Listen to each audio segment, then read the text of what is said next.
That is a. Beats the fuck out of the guy. That's a great movie, by the way. Oh yeah, 100%. Showed to my roommate for the first time, like our first year, like living together. I was like, I guess our second year living together, but Yeah. in like outside of like our house.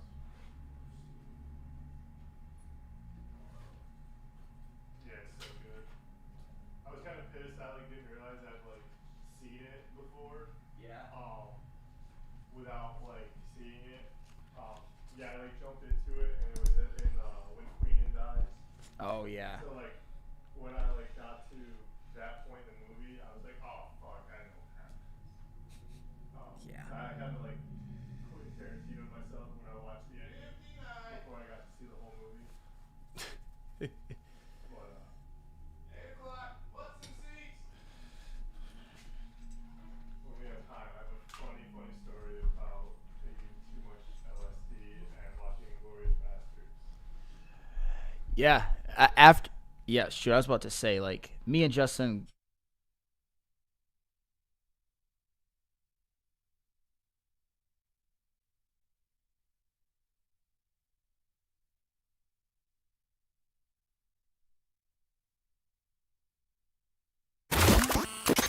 Wake up, Woodward. We are starting off your day with a brand new crew.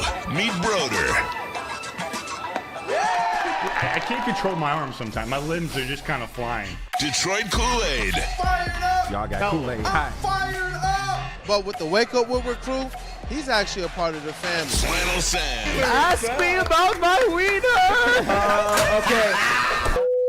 Along with JB and KG. Wake Up Woodward gets you all of your Detroit sports talk. Every morning, 8 to 10 a.m. Live on Woodward Sports. A show for Detroit, by Detroit, with people from Detroit. Tell Siri to set an alarm, because it's time to Wake Up Woodward.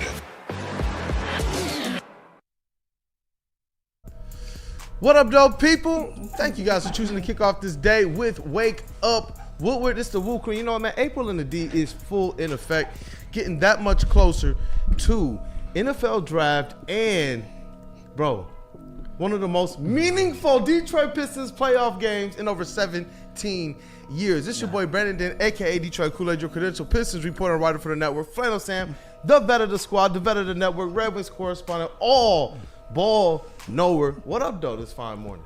Well, I'm drinking at 8 in the morning. That should tell you all you need to know. Oh, no. He's on one. Listen, man, you got some people concerned. I saw some social media posts out there. Some people even sent it to me. They're like, man, is your guy okay? Listen, tell the people what's on the menu today, and then we got to break bread on something. All right, so obviously most shows on this network and in this city have already covered it, but a few too many rumors going on involving one Mr. Jameson Williams then can be ignored. So we're going to discuss that. We're going to discuss whether or not it's a good move, what it would mean. You guys know what I'm talking about. Also, we got Rod Beard on to talk all things Detroit sports and do a playoff victory version of Woodward Pistons. First one that Let's go. We've had as a show, obviously, and first one even Rod Beard has gotten to experience in 17 years, just like all of us. That's basically the gist of it. A lot of J-Mo, a lot of Rod Beard, and also, I'm going to put this out there now. If you guys, like tomorrow, we're really trying to feature you guys tomorrow. So if any of you wants to get your final mock draft in, send it to my email at samr@woodwardsports.com. We want to feature as many of your mock drafts tomorrow leading up to the actual draft. So get your last one in, make sure it's the best, and we promise we will feature it. Honestly, I want so many of you guys to flood my email that I can't even do mine. I would much rather feature you guys, is because all of our opinions are valid. And we all know when it comes to Brad Holmes, there are so many ways that he can go with this. He might still shock us. Yeah, and you know what? Talking about featuring the people, I'm so glad you mentioned that. I know we talked about this also briefly. Hey, starting tomorrow, especially when the segments allow and when we don't have guests, phone lines will be opening at, third segment, right? Third segment. So we got Around the City, then our intro segment, and third segment on, we'll have those phone lines open. We'll get to you when we can. I texted JB yesterday. I couldn't get back to you on the phone, JB, but Yeah, no worries. they're going to be on a 24-second shot clock. Now, if there's a kick ball, if there's a foul, and you believe that they deserve that extra 14 seconds, or if one of the hosts believe that, we'll put that 14 seconds on the clock and keep the call going. But I think it's going to be pretty fun because we want to feature you all so much more than we already attempt to. And I know that for this NFL draft and for the Detroit Pistons' first meaningful playoff game in a long time, we're going to be boots on the ground all over the city. In the Chevrolet Plaza out at LCA. We're going to be inside LCA. We're going to be downtown at Buddy's Pizza. So come find Woodward Sports no matter where you're going to be at, and we're going to definitely feature you all. But Flannel Sam. Yes. You have to talk to me, man, about your godson, Riley Green. Are you trying to give him away? No, not exactly. But you had some people alarmed on social media, brother. yes, because and I wish I would have sent the tweet. That's my bad. But basically, what I said, sent on social media. Oh, do you have it, JB? No, I was gonna say I can try to find it real quick for you. Well, if you could try to find it really quick. Basically, what I said was Riley Green should be benched. Right now, he's the worst player on the Detroit Tigers. And I know that a lot of people were just shocked that I would say something like that. But at this point, he's unrecognizable. And I'm not saying that he can't be fixed or that he won't be fixed or that he's not going to get out of it. But I've been pretty flippant about his struggles, that he's going to be fine, everybody goes through it, yada, yada, yada. But right now, ever since that Yankees series, starting with the Yankees series, it's been 14 games. Riley Green is basically doing his best Ryan Kreidler impersonation. You might as well call him Riley Kreidler at this point, because in the last 14 games, Riley Green is a piddly 7 for 55. 7 for 55. With that is a 127 average. He's drawn only 5 walks, which is a 200 on-base percentage, which adds up to a 327 OPS. And you know how I can thank you for that, JB. And do you know how you know that I can calculate slugging percentage? Because in the last 14 games, all 7 of those hits have been singles. He has not had an extra base hit since opening day at Comerica Park. That's a true stat. There was no sarcasm today. No sarcasm to that. Riley Green has been awful, and I feel like a lover scorned at this point, because I thought that there was no way and you know where that Riley Green would struggle or regress like this. But if he keeps this up, as guys like Parker Meadows and Matt Vierling return from the IL, the minors are absolutely a possibility. Because right now, if we're just talking right now, the reason why I say Riley Green should be benched is that last night, and I understand why A.J. Hinch did it, because Riley Green was an all-star last year. You can't put Zach McKinstry's bat on the bench right now. He is just too damn good. Right now, their outfield should be, at least for today, it should be McKinstry, it should be Carpenter, it should be Javi Baez. I cannot believe those words are leaving my mouth, but so far this year, Javi Baez has been better than Riley Green. Javi Baez has a 274 average, a 318 on-base percentage, and even has a positive defensive WAR, believe it or not. Don't let Neil let you hear this. A lot of people don't want to hear that, but he does have a positive defensive WAR. And I'm not saying that Javi's been great or anything like that. He has certainly been singly air. It's just that I feel like a lover scorned right now. I put a lot of faith into Riley Green, and he is letting me down. He's making me look like a fool. Man, when you juxtapose it with how the game went yesterday, man, these bats can't afford to disappear. Flaherty gave this Tigers team more than a chance to win the game, and that's where you do start to zero in on these bats and what you have to do when you get healthy, because this Tigers team has a great opportunity to control their own destiny. We're through a nice chunk of the start of this season, and this Tigers team is still out in front, and I do believe in a position to stave off the Guardians, who I believe was going to be their stiffest competition for the AL Central. But you're going to have to find some way. I believe that Riley Green, even when you get healthy, is still somebody who his success is very, very, very instrumental to the ceiling that the Detroit Tigers can have this year. if you're talking about making an improvement, taking that next step, Riley Green, as one of your only 2 All-Stars, has to be that guy to take that next step. I do, though, like the makeup of this team a little bit more. But, games like yesterday, like I'm not going to crush them too much because they haven't had many games like yesterday. But games like yesterday just sometimes also in the shadow of a Riley Green slump, it makes you think sometimes that, there is a good possibility that if these guys don't get that type of stuff figured out, they could trip themselves up if this pitching goes through any type of a slump like we saw last year. Well, and the pitching certainly did not go through a slump. Jack Flaherty did more than enough to win, and the offense just let him down. And I'm not saying even as a team that I'm super worried because they've gotten an amazing contribution from guys like Spencer Torkelson and, of course, Zach McKinstry, Kerry Carpenter. You can even go down to guys like Dylan Dingler, for example. But this is something, and of course the Dole Spoon has to get in the chat. No, Sam, again, it's not the player that makes you look like fool. Like Stick said, it's your takes. Find the Dole Spoon. Maybe I just suck at my job, and you should campaign to get me fired. At this point, do what you got to do. I'm out of answers, bro. And here's my question with the Riley. By the way, good morning, Flannel. Eat my nutsack. Oh, by the way, just so you know. 8-10, everybody, 8-10. I don't even care, and I don't even care, honestly, bro, that you might be like, doesn't that make you a little bit gay? I don't even care for the satisfaction of knowing that I am going to put my strong masculine seed in your mouth. Oh, no. That enough would make it worth it. I'll just picture my wife while it's happening. No. Okay. What is happening? What if don't point some reason? Look, we got Riley Green.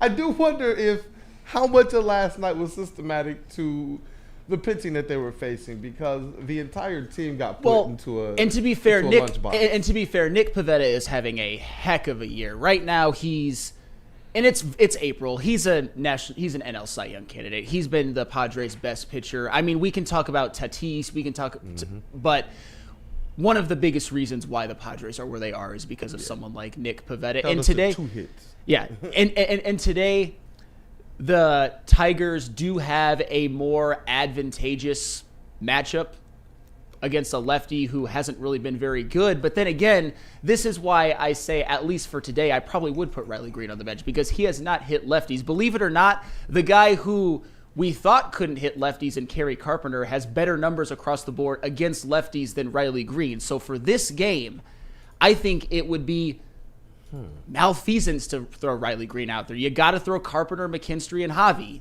Again, that sounds insane, but just watch the games and look at the numbers. And I am getting more and more, just a little bit more alarmed, but I'm not necessarily alarmed yet with Riley Green. I want to give this thing a little bit more time, but especially with the team more than treading water, even though he's in a slump and they still got some players to waiting to get back. But I want him to be able to have opportunities, but you do bring up something interesting. Like, do you start to do that? Platoon him a little bit differently.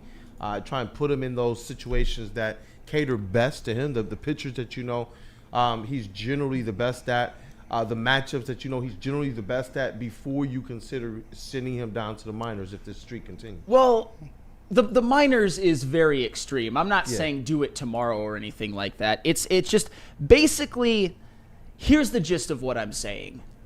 I am saying right now that I'm going through a little bit of a therapy session with all of you guys, except for the Dole Spoon. You can go bye-bye. But I am trying really, really hard to separate my Riley Green fandom from my Tiger fandom because games like last night pretty much leave me spiraling. Where I should be extremely excited about the position that the Tigers are in and where I'm like, they're going for a series win against the Padres, I'm just spiraling over Riley Green. I'm trying to look a little bit more big picture, but at the end of the day, maybe I am just shitty at this. I don't know. No. Riley Green is your all-star. Can you imagine if we stepped into next season and something happened with one of the Pistons, with with the Pistons All-Star or one of the Lions All-Pro or All-Star players, we would be sitting here. Honestly, I think a lot of people would give them a lot more leeway. I really do. If we came in next year and Kirby Joseph wasn't taking away touchdowns to start the season and things, we would be saying, you know what? No, we know who Kirby is. With Riley Green, though, this is where it gets weird because there are 24 games into the season only of 162 games. That is a decent chunk of the season at the start, but it's Riley freaking Green. And if he does, this is where I'm at. If you are already 14-10, and you can afford to keep Riley Green in these situations to see if you can get him going again, I think that's your win-win moment. If you mess up something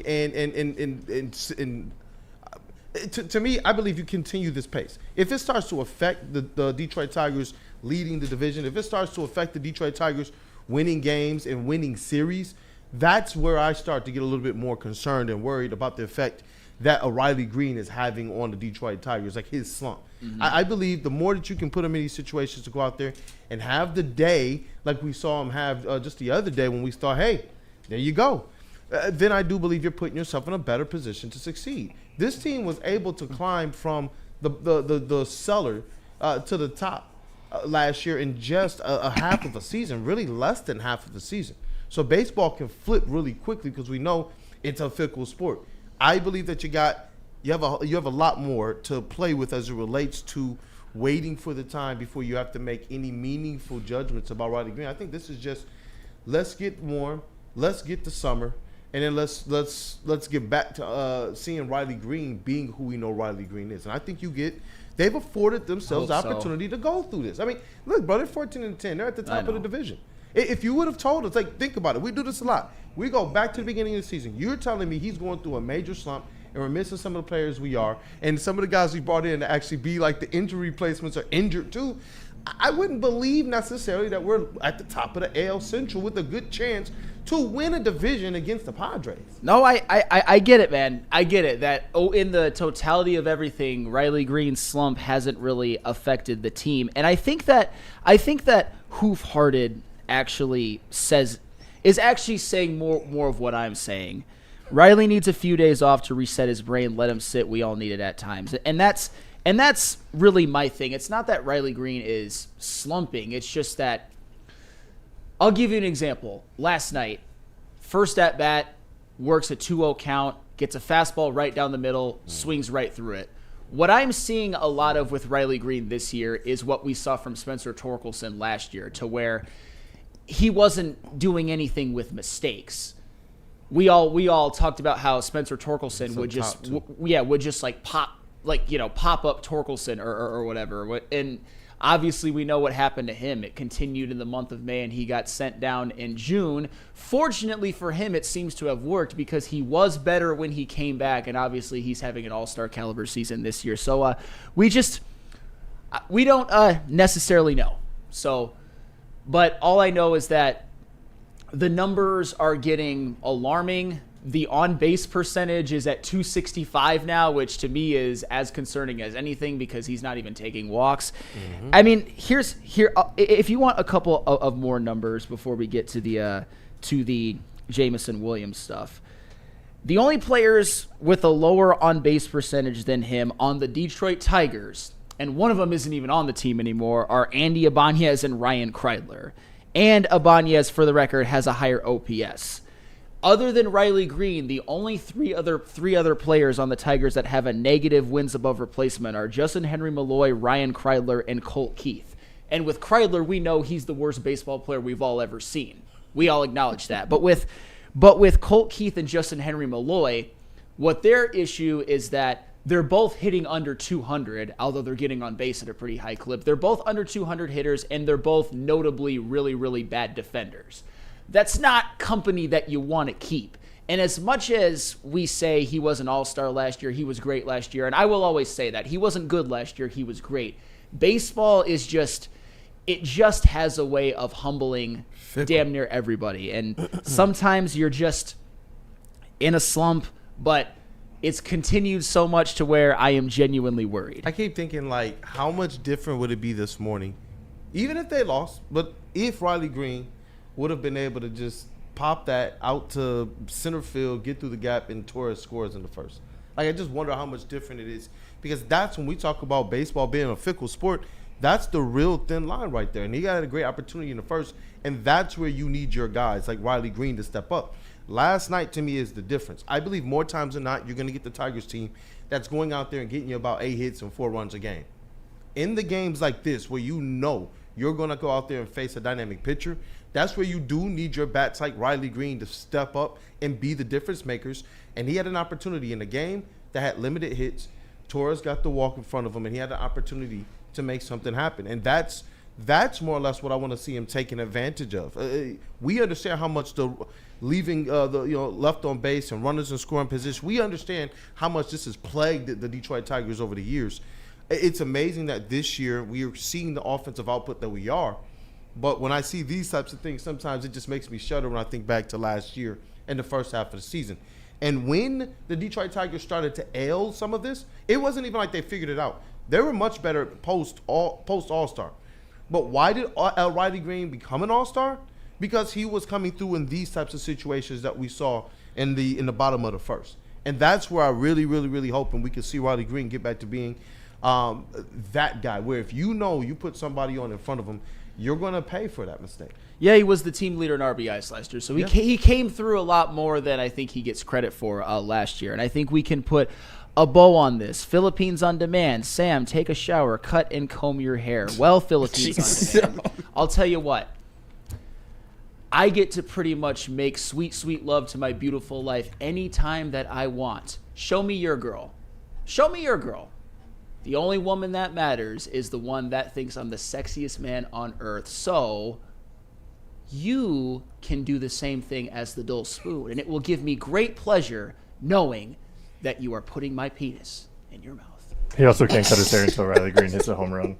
What's up? I said you also can't cut your hair until Riley Green hits a home That's run. facts. Yeah. Notice why I'm still so disheveled looking. That's a fact, Chase. I haven't forgotten about that. And honestly, if he does get sent down to the minors, if it does continue, oh no, I'm gonna be I'm gonna be looking like Jesus, but way more uncanny. Bro, My bad. His name is Justin. You know where he's on the way to right now? He's on the way to Ron Burgundy. Milk was such a bad choice. We gotta find the picture because I'm serious. He's approaching Ron Burgundy status, man. Crash out Ron Burgundy, but And Gromit, you are still in the chat, so you obviously do care. Man, sometimes we've got the worst people in the chats. Like, I literally think this little of a lot of you people. Not all, but some. what a time for April in the D. And you know what, man? This one, I know we got to get to this next segment, but it's funny because people keep saying Woodward Sports is starting these rumors. Or Woodward Sports is Definitely the not. what rumors? Definitely Like, not. a beat writer was the first person that we saw do this, and we covered it. And then Albert Breer. I promise you, he's much further up on the food chain in the sports world, or at least in the NFL world, than Woodward Sports. So, but we got to talk about it because there were some interesting things that went on socials with Jameson Williams and his account, not following things, posting cryptic message, liking stuff on Woodward Sports, though. Hey, let's get into it, though. Absolutely. But tell us, well, Chase, looks like you got to tell us about Mad Packs. Oh. All right. KG here to talk to you about Mad Packs. Mad Packs is the hottest new cannabis brand, and they're partnering with Woodward Sports, and you know what that means. I'm going to be feeling good for opening day. Mad Packs is going to take your game to the next level. High-low, getting you high for the low, delivering top-tier quality at unbeatable prices. Boom shakalaka. Boom shakalaka is a live resin infused tarantula, and this one's the bomb. Blizzard Packs, THCA Moon Rocks, that hit like a blizzard. Coming to select retailers in May 2025. Stay tuned with Woodward Sports for all of the latest updates.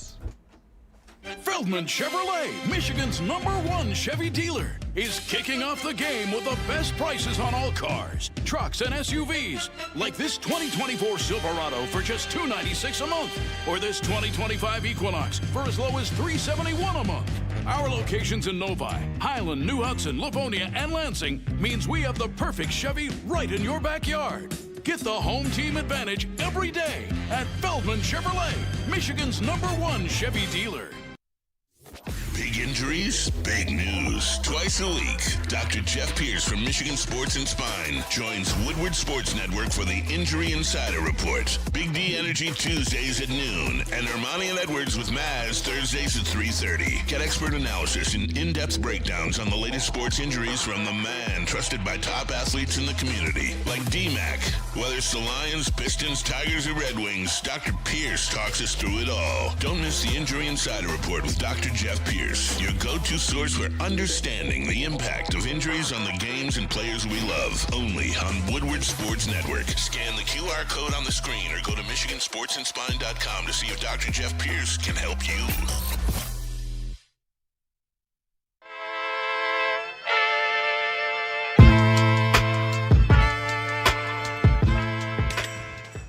Hey, Tony, what's up, bro? Same circus, different clowns. For sure. You want the usual, the big zip? You know me too well. Oh, I threw a little something extra in there for your ma. Hope man. she's doing all right. Ay, guy, sei un santo. Ah. You're a saint. All right, buddy, we'll see you next time, okay? Grazie.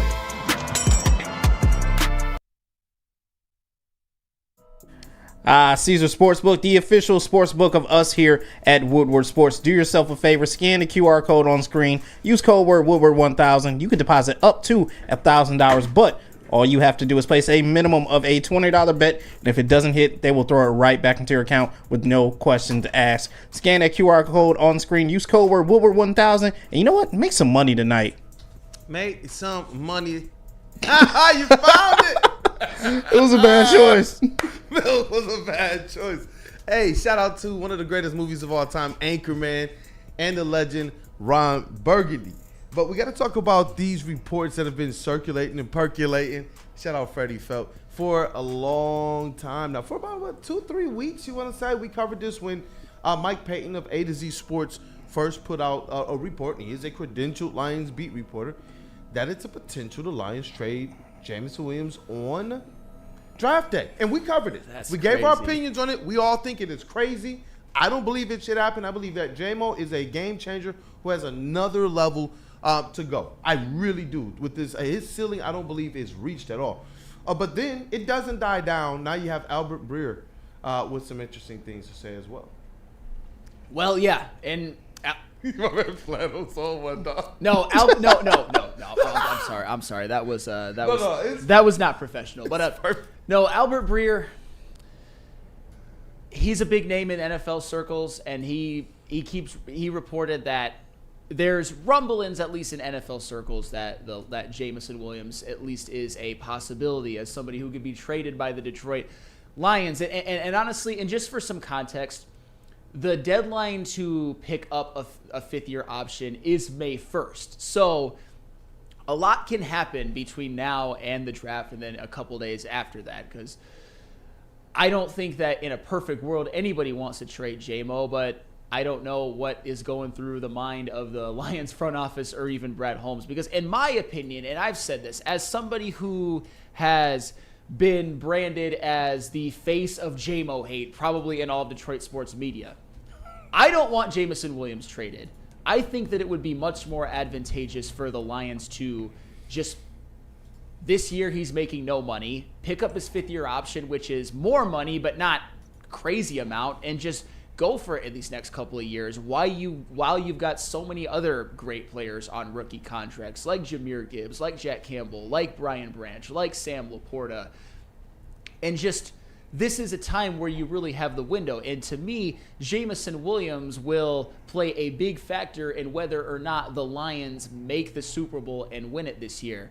I guess, and I hate to even bring this up because this all might be a whole lot of nothing, and I'm not trying to say that Brad Holmes is doing this, but I think when it comes to pet peeves in terms of fans' mindsets, I don't want to be that guy that's planning the Lions multiple Super Bowls before they even win one. And I think as much as you could probably find someone like a Matthew Golden and he would be a pretty fine receiver in the future, Jameson Williams just has that ceiling. And you actually saw him in his third year. Why don't I ever talk smack about Jameson Williams anymore? Because he had 1,000 yards a night to get his jersey.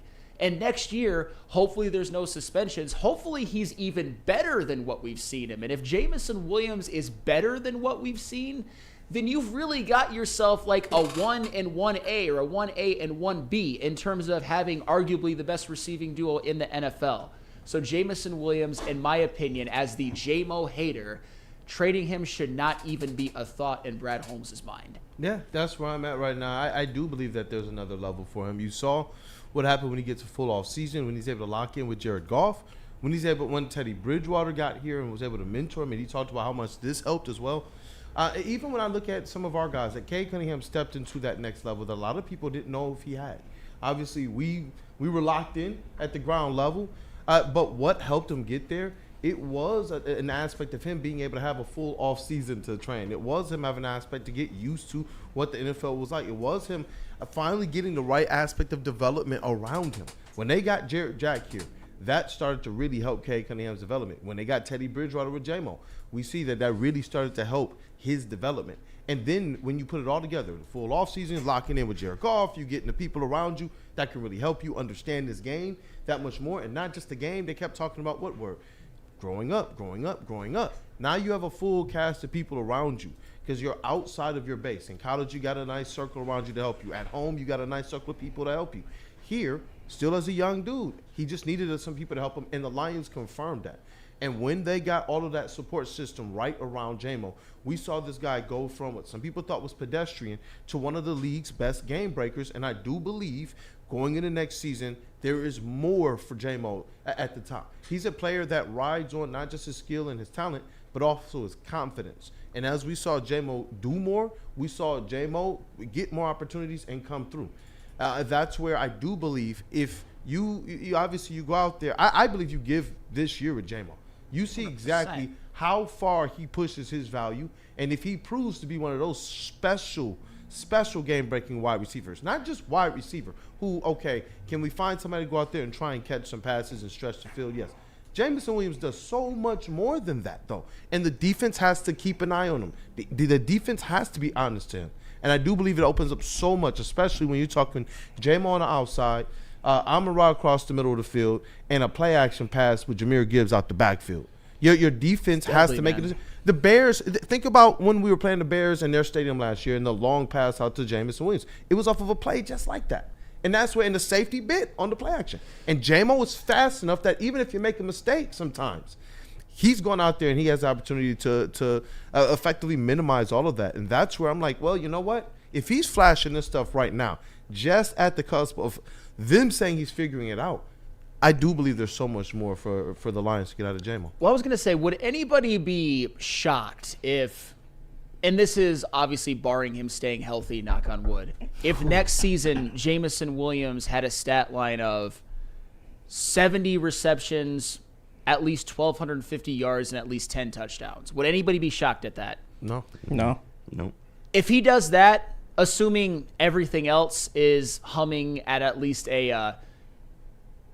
about the same level as it was last year, that's the best offense in football. That's a Super Bowl favorite once again. And I just don't think there's any world where taking that off the team, at least for these next couple of years, while he's still cheap, is advantageous. And for the record, Brad Holmes may not do that. I mean, he may – I wish there was more from him about shooting down these rumors, but I don't think Brad Holmes is going to do it. I think he understands as much as we do that when he's up to actually get – an extension or a free agency contract with another team, he might be making $30 million a year. So right now, especially next year, you've got somebody with one of the highest ceilings of any wide receiver in the NFL on an extremely affordable deal. So if I'm Brad Holmes, in a Super Bowl window, 100%. I am picking up that fifth-year option right now, and I'm writing it out these next couple of years. And I'm not saying for sure that he's going to be one of the guys that Brad Holmes extends, but what have I always said? If J-Mo can help, along with other players, the Lions win one Super Bowl in the next couple of years, you can do whatever the F you want moving forward because you would have reached the mountaintop. Exactly. That's where I'm at. If he goes out there and proves to earn an extension, even if the Lions cannot afford it, then the Lions probably did some damage in this next season. And that's where I'm like, go out there and let this boy push that ceiling as far as he can because it's only going to help this team. It's only going to help Jared Goff, who proved he can push the ball down the field if you get him somebody who can go down there and grab the ball. And shout out to Matthew Broder. One of our Woo Crew brothers in the chat, he says, and let's remember, he was piggybacking on the aspect of the team, the camp, the development, and the mentorship that they now have around J-Mo.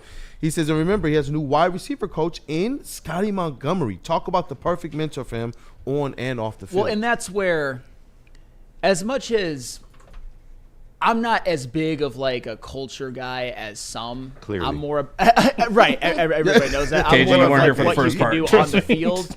However, Jameson Williams is one of those guys who has had some missteps off the field. Whether you want to call it overblown, he did get suspended a couple of times. So having a good mentor, I think, almost is specifically good for someone like J-Mo, who unfortunately does have a track record of missing games because of immaturity, missteps. Not saying he's a bad guy, but having a good mentor for J-Mo, it's just when you have that kind of track record, it matters. You do, and it was interesting. I know, through all of this, there was like stuff posted to his socials and everything that just added to the wildfire. And then, supposedly his account unfollowed the Lions account, but then he liked a post of ours where we were highlighting the some of the changes in the Lions locker room and such. So, what I know is this: we've seen this type of stuff before on social media. I remember when Jaden Ivey's social media account went dark and took down all piss and stuff and unfollowed, and people was like, "Oh my goodness, Jaden Ivey's about to be out of here," and it had nothing to do with that at all. He was just going through his own processes and had his own things going on in his personal life.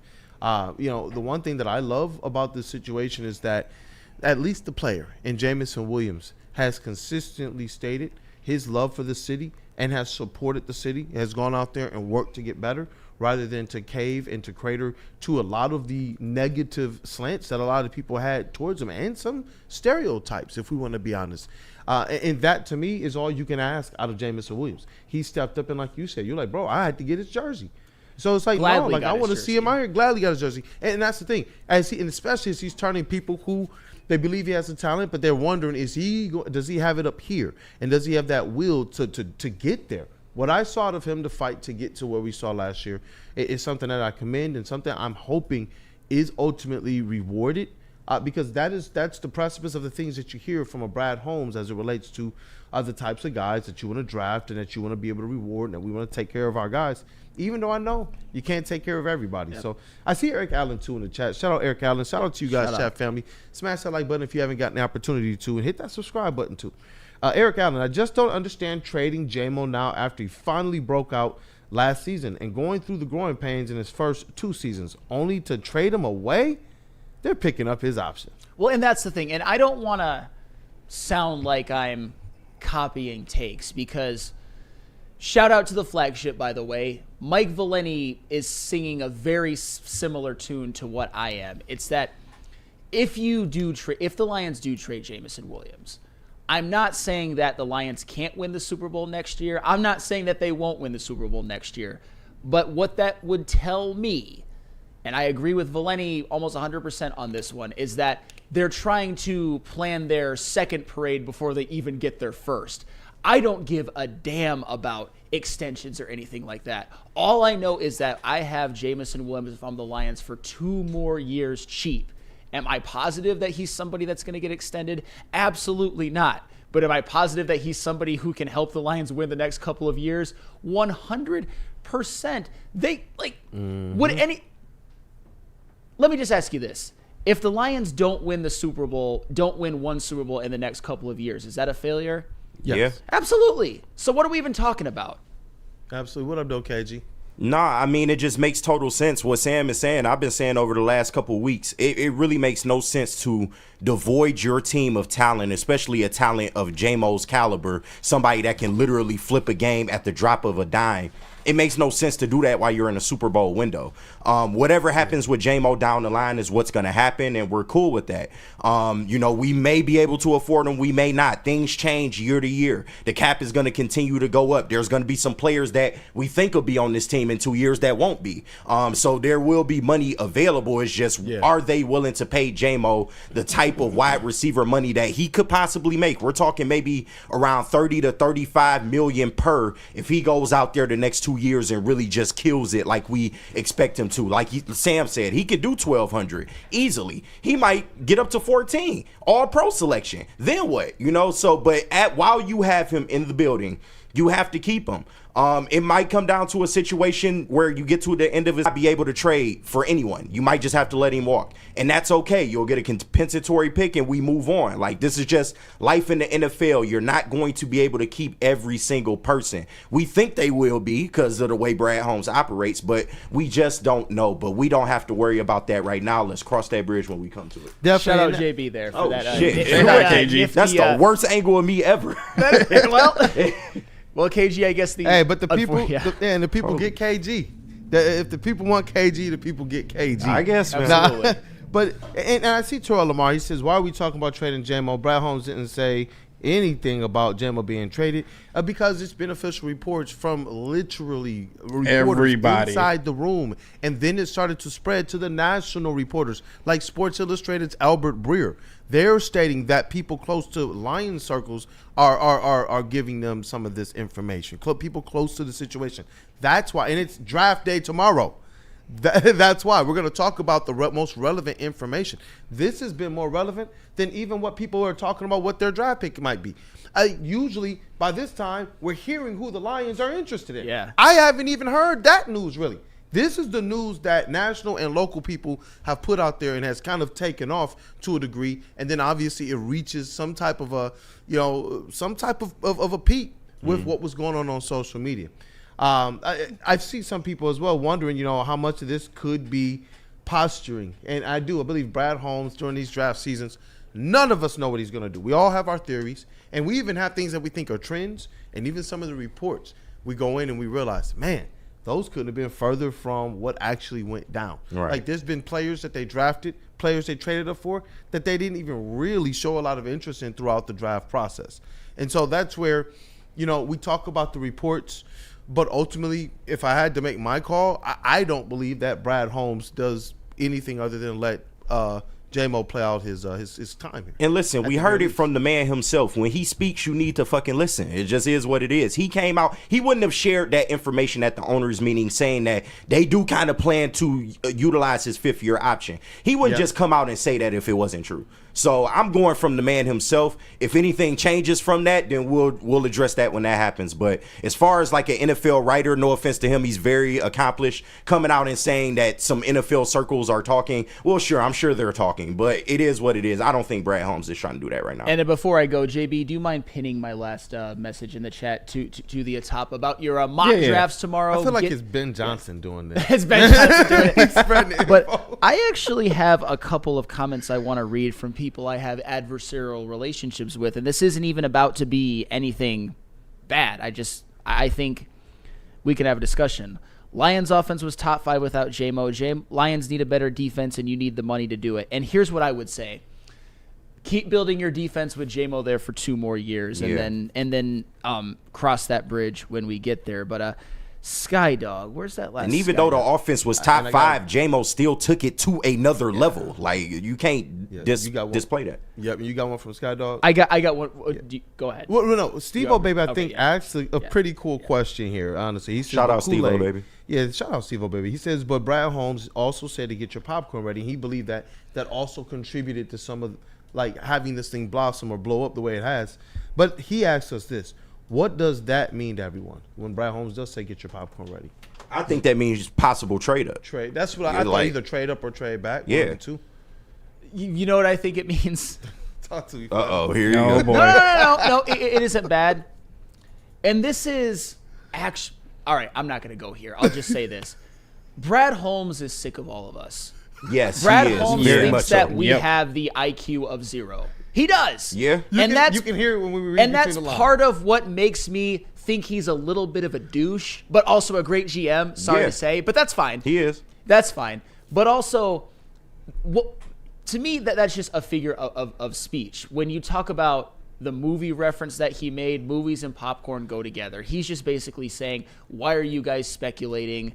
I'm going to do what's best for the team. Just sit back and watch. I don't know if it means a trade or if it means back, up, whatever. But at the end of the day, I'm not looking too much into that. But I want to get to this from a Skydog. Yeah. Sam, if it comes down to J-Mo versus Branch, Branch is gone. Here's the best thing, though, Skydog. You get them both for 2 more years. 2 more years of Branch and J-Mo. Branch on his actual rookie contract and J-Mo on his last year and then his 5th-year option. That's what I would look at right now. And it aligns with how Brad Holmes locked up some of the other guys already. Absolutely. And we know that Brian Branch is one of the best safeties in the league already. And certainly when it comes to projections, he's another guy that I could see someday possibly wearing a gold jacket. I know that it's hard to speculate that far into the future, but Brian Branch he's impressed me damn near more than anybody on this team so far. But the point is that you don't have to make that decision just yet. I don't think you should make that decision just yet, because how great is it with the fact that the Lions have given out big contracts to Amon-Ra, Panay, Goff, Aleem, and you can even include DJ Reed in that you have those great players making no money. Brian Branch is one of the biggest bargains in the National Football League right now. Just enjoy it and enjoy J-Mo being a bargain, and get your popcorn ready for Lions games. Because this is what being a good team is, though. When Brad Holmes goes out there and has drafts where he's drafting all pros and pro bowlers, this is what you're going to wind up dealing with. And ultimately, I'm glad that he gave himself this opportunity. He set this up right, at the very least.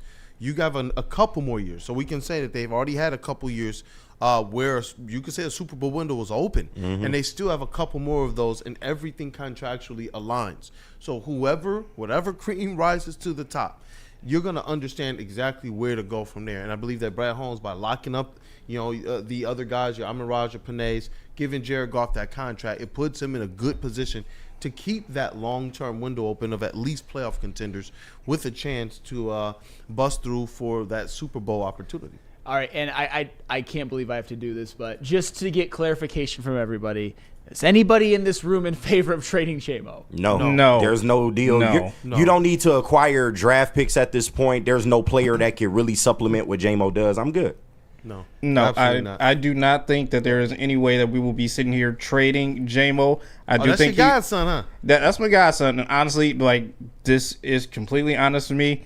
No way we're trading J-Mo. He gets that extension. But to Brad's comments about enjoy the draft, get your popcorn ready, I do think you're trading up and quite possibly taking a wide receiver and picking twice in that first round. And JB, I'm so glad that you elaborated, because it leads me to one more question, which I think is interesting. And if you guys need to explain that's fine. We can extend this segment a little bit. If this happens where Jameson Williams is traded on draft night for whatever compensation, they get Matthew Golden, whatever, is anybody's faith in Brad Holmes shaken a little bit? What if he took a first round receiver? If he traded J-Mo and then drafted Matthew Golden.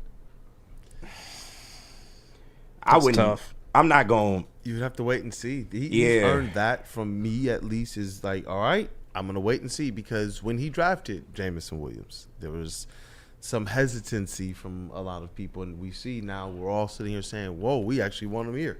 So it's if Brad Holmes made another decision to do something like that, he's earned that, at least that. Even if I personally wouldn't do it, I'd have to wait and see, okay, well, what is this guy cooking? I don't know. I don't see the picture. Yeah, I can see certain elements of it, but I don't really see this picture being better than this one. But Brad's been the one to serve up all of the hot dishes anyway, so I'd let him cook. You have no choice at that point. You know what's funny? Elizabeth, you saw it. LaValle, if they trade up, get TM, she's talking about Tetairoa McMillan. I would do disgusting things to have T-Mac on my team. Oh, shit. On the final sign, pick. I'll tell you what, and a lot of people aren't going to like this, but I don't give a damn. If Brad Holmes were to make that move, which nobody thinks he will, which means trading Jameson Williams, Tetairoa McMillan would make me pretty excited, because he's somebody that is obviously well known as the best receiver in this draft. According to some, he had a little bit of a down year. I don't think that was really him. I think it was more Arizona, but to me, he's superstar loading. So that would soften the blow a little bit for me, but I don't know. Tetairoa McMillan might go top 10. That would be a hard thing to trade up to. And I see, I don't know. He said trading away J-Mo will let him know that Brad Holmes is not serious about winning. Only reason we had a shot versus San Francisco. That's J-Mo has showed out in kinda both harsh. playoff years though, so it's merit to that. It is. Yeah, and there's some mix, man. A lot of people, as it relates to trading J-Mo, know. The chat with no hesitancies is like no's down the board. I see Elizabeth, though. She did put maybe. Flair Savage put in case of emergency only. But the majority of people, Eric Allen and others, they're just saying, no, not a chance. And I saw somebody, I forgot who said it, but they said, bro, if the Lions traded J-Mo and drafted a wide receiver in round 1, Detroit would riot.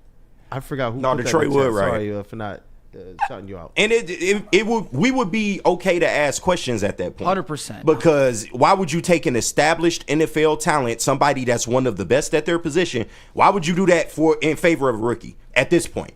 At this point in your trajectory, I agree 100%. Yeah. In Flannel Sam's burner account, T-Mac is on the record saying he doesn't know how to study film. He's also falling in the draft. I'm not impressed with him. I'll tell you what. You know how you know that's not my burner? Because if it was, I'd be pushing a T-Mac propaganda. Right. I would. But thank you for the at least respecting me so much to have my burner account in the chat. But I think it's a good time to take a little bit of a break. And first, I have to tell you about Feldman. Did I give myself that one? Did I not give myself Feldman? All right, I'll just do it off the dome. Feldman Chevrolet, Detroit's #1 Chevy dealer. They've got a 2025 Silverado 1500 Crew for only $199 per month for a lease, which is a heck of a deal. Or you can get a 2025 Equinox LT Forward for only $249 per month. And if you're somebody who doesn't drive a lot of miles, maybe you have a short commute to work, getting a lease for a car like this is an absolute steal. And we all know I got my car from Feldman, Matt Broder got his car from Feldman, and Neil Rule got his car from Feldman as well. It was an actual lifesaver for old Flannel Sam. So get yourself to Feldman Chevrolet today if you happen to be in a position where you need a new car.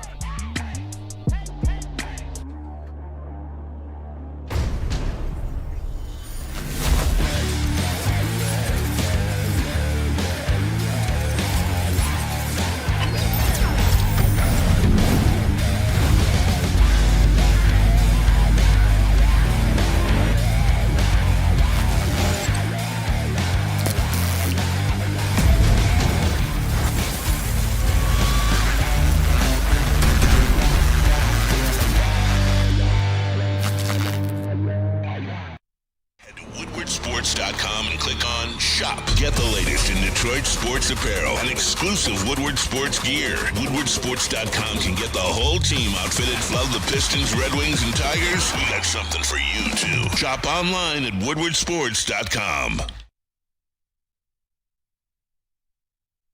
Walk into any Lady Jane's Haircuts for Men today. Open 7 days a week. Sit back, relax, and enjoy precision haircut, scalp massage, hot leather neck shave, and hot towel treatment from one of our talented stylists. Step up your game this season and take advantage of our $20 haircut special. Scan the QR code and get your coupon today. Lady Jane's Haircuts for Men, the ultimate haircut experience. Open 7 days a week. Walk-ins always welcome. Lady Jane's Haircuts for Men. It's wicked awesome. Gives away more cash and prizes than Woodward Sports. You don't believe us? Here's our latest $10,000 winner.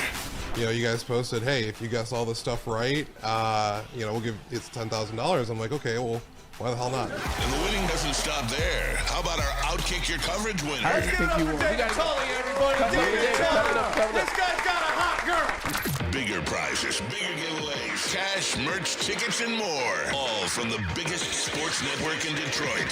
No one does it bigger and better than Woodward Sports. Make sure you're following, liking, subscribing on Instagram, Facebook, X, and YouTube for your chances to share in the winning. From Detroit's #1 sports network, Woodward Sports. How do people feel about getting a Planet Fitness membership for $15 a month? How do they like working out in a clean and spacious gym that's filled with equipment for every workout? And how about free fitness training in the judgment-free zone that leaves them feeling energized all day long? Join Planet Fitness today with the free PF app, online or in club, and start getting that big fitness energy for $15 a month. Hey, it's Planet Fitness. Fitness that fits your budget. No matter where you are, there's a Planet Fitness close by. There are more than 50 in Metro Detroit and thousands more throughout the world. At Planet Fitness, you'll experience a squeaky clean gym that has tons of equipment, friendly, knowledgeable staff, and a totally judgment-free atmosphere. Did you know that all Planet Fitness memberships include fitness training for no extra cost? Want all the perks? Upgrade to the PF Black Card and enjoy use of amenities such as unlimited use of the Black Card Spa featuring hydro massage, massage chairs, and total body enhancement, and more, along with access to over 2,500 locations worldwide and unlimited guest privileges. For more information or to join today, visit your local Planet Fitness or planetfitness.com. What up, though, people? Is Wake Up Woodward. We appreciate y'all for choosing to kick off this day with the Woo Crew. This feels so different. Listen, we've been doing this now at Woodward Sports 4.5 years. I know my official 4 years is coming up in May. And this is the only time that we've been able to talk about all of our teams effectively in relevancy. I really wish the Red Wings would have punched their ticket to the playoffs, but they kept us at least a little bit, with some hope towards the later end of the season. But just before we get into this talk about Malik Beasley definitely being snubbed for Sixth Man of the Year, just we got the draft tomorrow, that draft strategy. After, because I believe we're all in unison in terms of like edge. I saw ESPN put up their top 3 positions of need, and obviously edge, but then they went offensive line with a guard and a linebacker. I just wanted to know yours real quick. What are your, after edge, what's your draft strategy? Probably interior O-line. And then from there, maybe a defensive tackle, and then kind of best player available. I also think getting a later round safety would be nice because you don't really have much outside of Branch and Kirby, which is amazing, but I would be a little bit concerned if either of them had to miss any time. Maybe Avonte Maddox, maybe Vaki. I mean, we'll see. But actually, while we're talking about draft, I just pulled up the PFF mock draft simulator right now, and I know it's not a perfect gauge, but I think this is really just enough of a gauge to where we can each say what we would like the picks to be. Because according to the PFF big board, at pick 28, the top 5 in terms of prospects that are available: Walter Nolan, defensive tackle from Ole Miss; Emeka Egbuka, receiver from Ohio State; James Pierce Jr., because everybody picks James Pierce Jr. at 28, and I've done it too. So,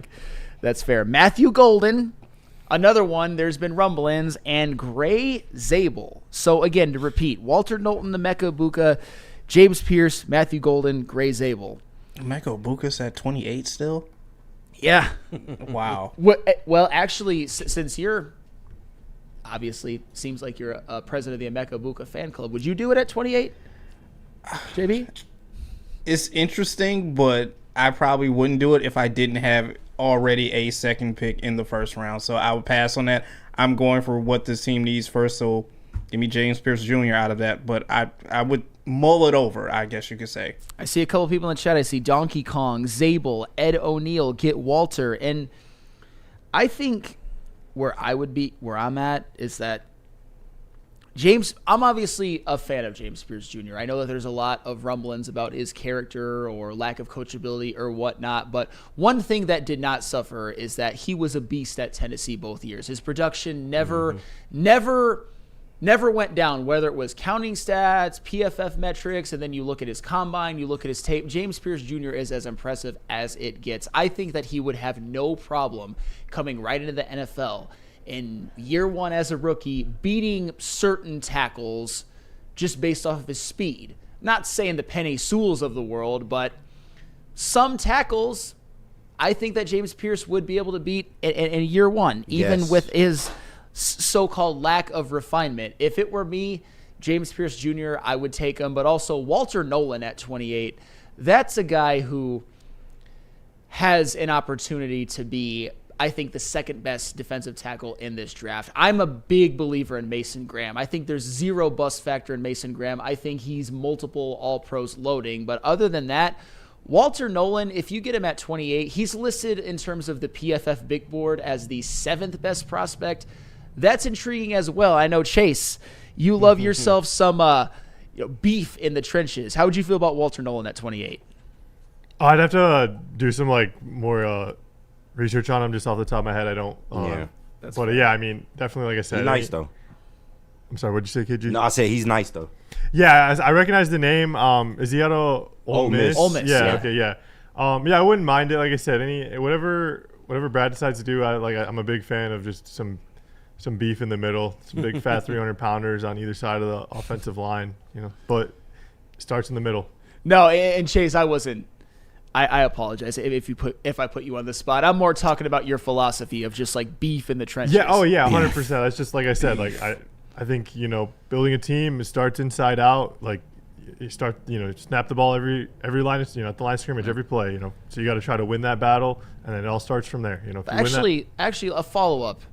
Gray Zabel at 28. How would you feel about that? An interior O line. Yeah, I mean, who knows how much longer Frank Ragnow is going to be around? There's been rumblings of him over, I feel like the last 2 years of him possibly hanging him up. He's dealt with injuries. We don't have Kevin Zeitler if he can play on the guard position for a year and then bump into center as well. I wouldn't hate it. Like I said, I think adding to your strengths is just going to help not only this team this year, but in the future as well. We have a lot of weapons that are going to be on this team for the next few years. And you know what? You said it best there. And that was their philosophy to start this thing. Add to their strengths. Remember early on, and they went early on and beefed up the offensive line. And as they said, this is the strength of our squad. It keeps Jared Goff healthy. It opens up the running lanes for two dynamic running backs. And we see just how this has continued to be. But you're exactly right. Now we're in a situation where every year we know 2 or 3 of these guys on this offensive line could be just missing time, and we don't know as they get longer in the tooth how much time that could be, or the severity even of, knock on wood, injuries. That's where I do hope that they continue to bolster things on both sides of the ball, defensive line, offensive line, in those trenches, because that philosophy that Kavasi Chase is talking about, they have a good opportunity in this draft to go in there and really do that on both sides. And, JB Smooth, just to give KG some time and for you to get that camera over to him. So I just want to know I appreciate it. This damn camera angle. Too, after Edge, because I feel like James Pierce has been the one that's been the most available of if he falls in all of the mock drafts I keep seeing, even when we go and do our own. That's the name that's just there for everybody. But after Edge, unless you believe they should do something in round 1, what's that strategy for your next 2 or 3 positions? Wait, are you talking about me? Oh, my bad. Yeah. I was over here working, trying to get the camera going. The next 2 positions for me, I probably got to go defensive tackle and linebacker.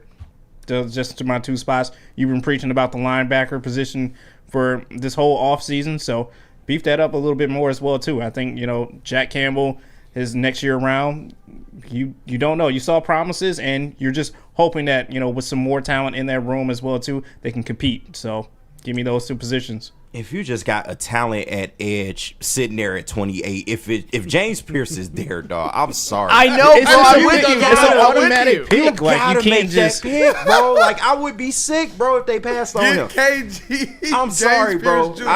Y'all know that's my guy, but I wouldn't be mad at a Walter Nolan at that first pick either, because you got Levi Onwuzurike and DJ Reader coming off the books. I believe Roy Lopez as well. I think he only got a 1-year deal. They'll all be coming off the books next year. So you need to have something in place at that defensive tackle position. I wouldn't be mad at Walter Nolan. I like Derek Harmon a little bit better, but if Walter Nolan is there, you absolutely go take him. But if it's somebody like a Gray Zabel, I don't think fans need to freak out either. That's just my opinion. But the next 2 positions that you would attack, of course, edge being the first one, you got to go offensive guard, and I would go offensive tackle as well. Why not double up on offensive linemen? Because you have a chance to really strengthen and bolster. You're on the Kavasi Chase plan. No, but you have a chance to really strengthen and bolster that area, and that's an area where you've incurred some injuries. You have some guys that have been banged up over the years. You really need to solidify that position. And let's say, like a Christian Mahogany may not be exactly what we thought he was. Maybe, I know he hasn't gotten a lot of playing time yet, but Giovanni Manu, maybe they try and stick him out there this year. Maybe it's not working so well. Or you run into injuries with Graham Glasgow and people of that nature. You need to be ready.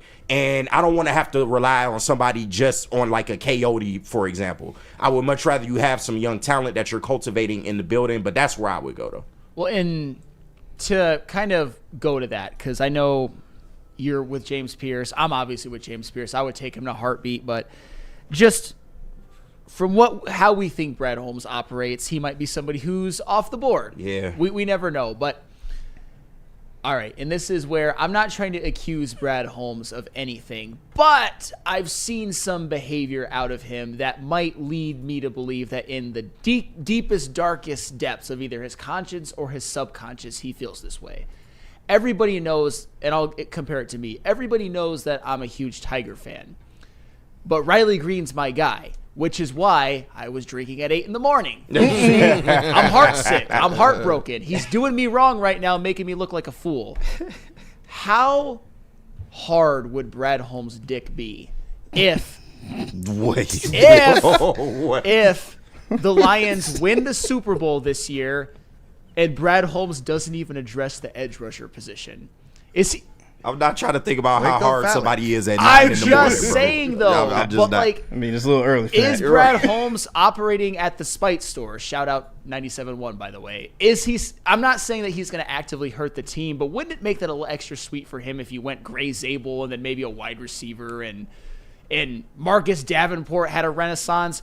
Brad Holmes would be maybe a Super Bowl winning GM, but also insufferable against the media for the rest of his life, as he should be at that point. But Brad not drafting out. He don't care about us in that regard. He doesn't care about like, us at all. He cares about us to a degree, but as far as like his decision making and shit like that, he don't care. You hear him at the fucking podium. just he cares hates about us. us winning, He bro. thinks He I'm really- the biggest idiot on planet Earth. And honestly, he just cares about, hey, listen, I know these guys want to win.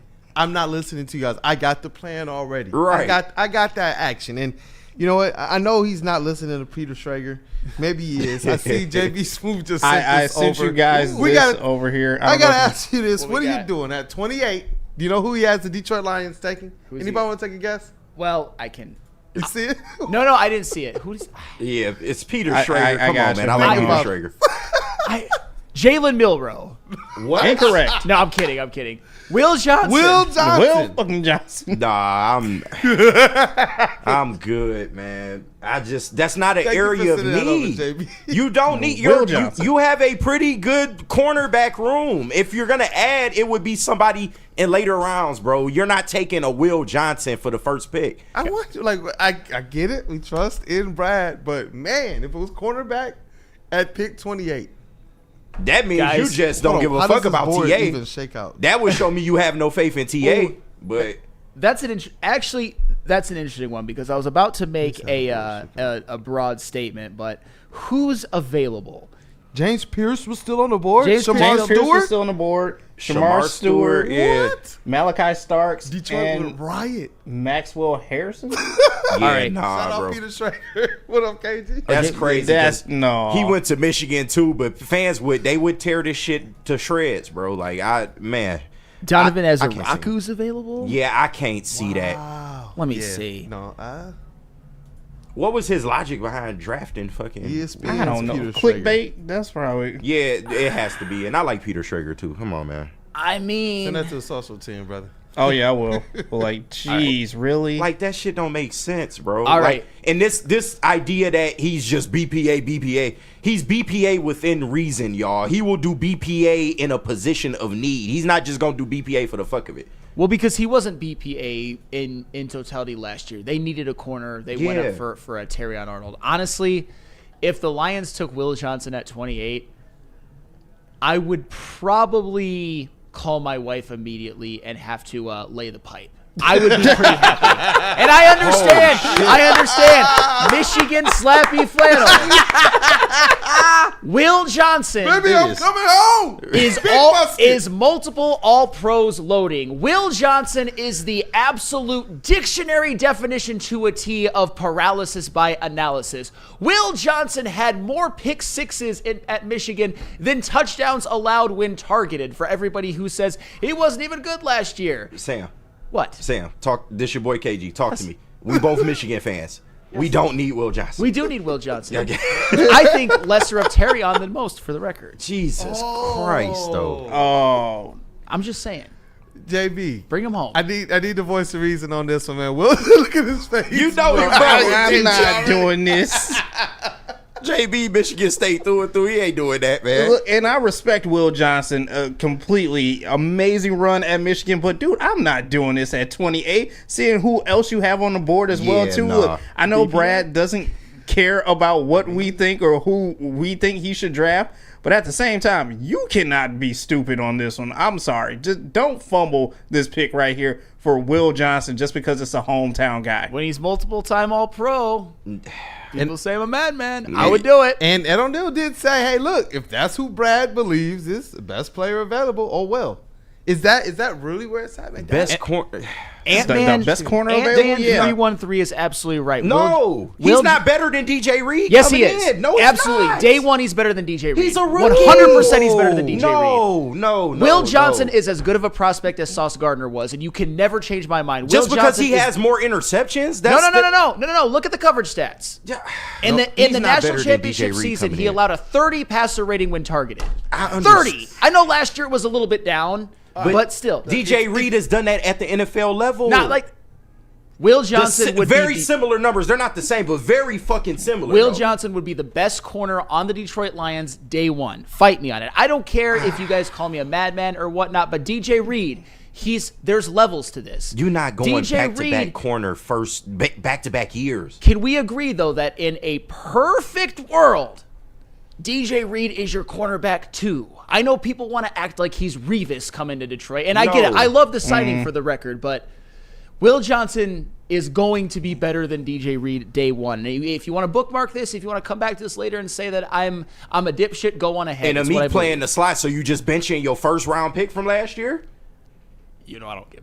That's fine. Yeah, but you tripping right now, dog. You tripping. There is no world. This is interesting, man. Like when I saw, especially with the names that were effectively passed up on, that's what made it even more intriguing. I thought, okay, bro. Maybe this is BPA plus the areas of need in terms of those players that you hope fall to you.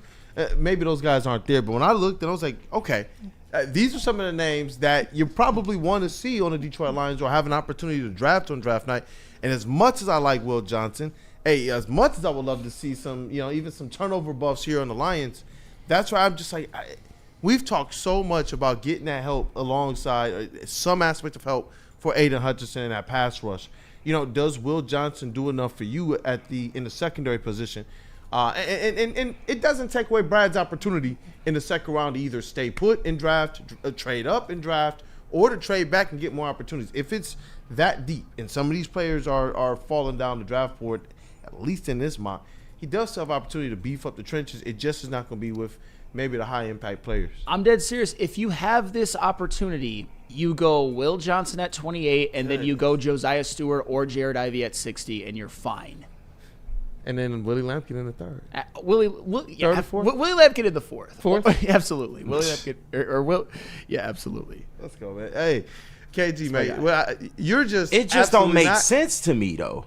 Well, you're a Terrion slappy, and that's it's fine. not just that. Why would you go first round corner in back-to-back years when you have a but you have a very fucking obvious need at edge and the trenches? Like, it don't make sense to me to do that. It just don't. And I love Will Johnson. On this in the chat than I thought they would be, actually, dog. I love Will Johnson, bro. I'm big block him over here. That does not make sense. I'm sorry. You can't make that make sense to me. Goodness gracious. All right, let me. They're really with this Will Johnson. Now I want Brad to get cornerback one just to spike KG. And guess what? He not going to fucking do it. If he do it, I'll come up here and apologize to all of y'all. I bet my fucking mortgage he not doing Daniel, that shit. If Will Johnson makes it to 28, you have to take him. He is a future Pro Bowl. People are for this, KG. He's Sauce Gardner, guys. He's literally Sauce Gardner. We don't know that yet. Good? That's how I feel. We don't know that yet, bro. That's fine. That's fine. I know we don't know that. We don't That's know what I that think. yet, bro. Not everybody comes into the league and does a fucking Sauce Gardner. Could he be Nate Wiggins as a rookie? Yes. Yeah, but I don't know if that's worth a first-round selection when you already have a first-round corner that you're developing. All right. That can't play the slot. Like, no, man. No. Roman says you need an edge rush and a D-line bad, and you want a DB and can't get out of the feelings for a wideout. J-Mo to save money knowing you can replace him. Well, Grommet's a clown. Grommet is somebody who I would actually ban if I believed in that. But I am a free speech absolutist. But your free speech is bitch free speech. What? Gromit can literally go to hell. Damn. I hope that if you're married, your wife leaves you. Oh my God! Please let that happen. Please let that happen. Boy, Flannel be out I'm here begging bad. you. And then you can come over to me and put your lips where you know where they're gonna go. God damn. Just so I can have the satisfaction. You of have standing been up drinking while this you're morning. Sam Jackson. swallowing this strong masculine seed. My boy has been drinking this morning. You guys My man ever, Flannel said, all y'all can get Who this. let All meat, no side. And I don't even Yo, care if it's a yo, little this bit early. gay because I'll just be thinking of my wife the whole you time. guys ever seen the Hateful Eight? He just did the Sam Jackson speech to the old Civil War general. I haven't seen that. It's Sam just reenacted it.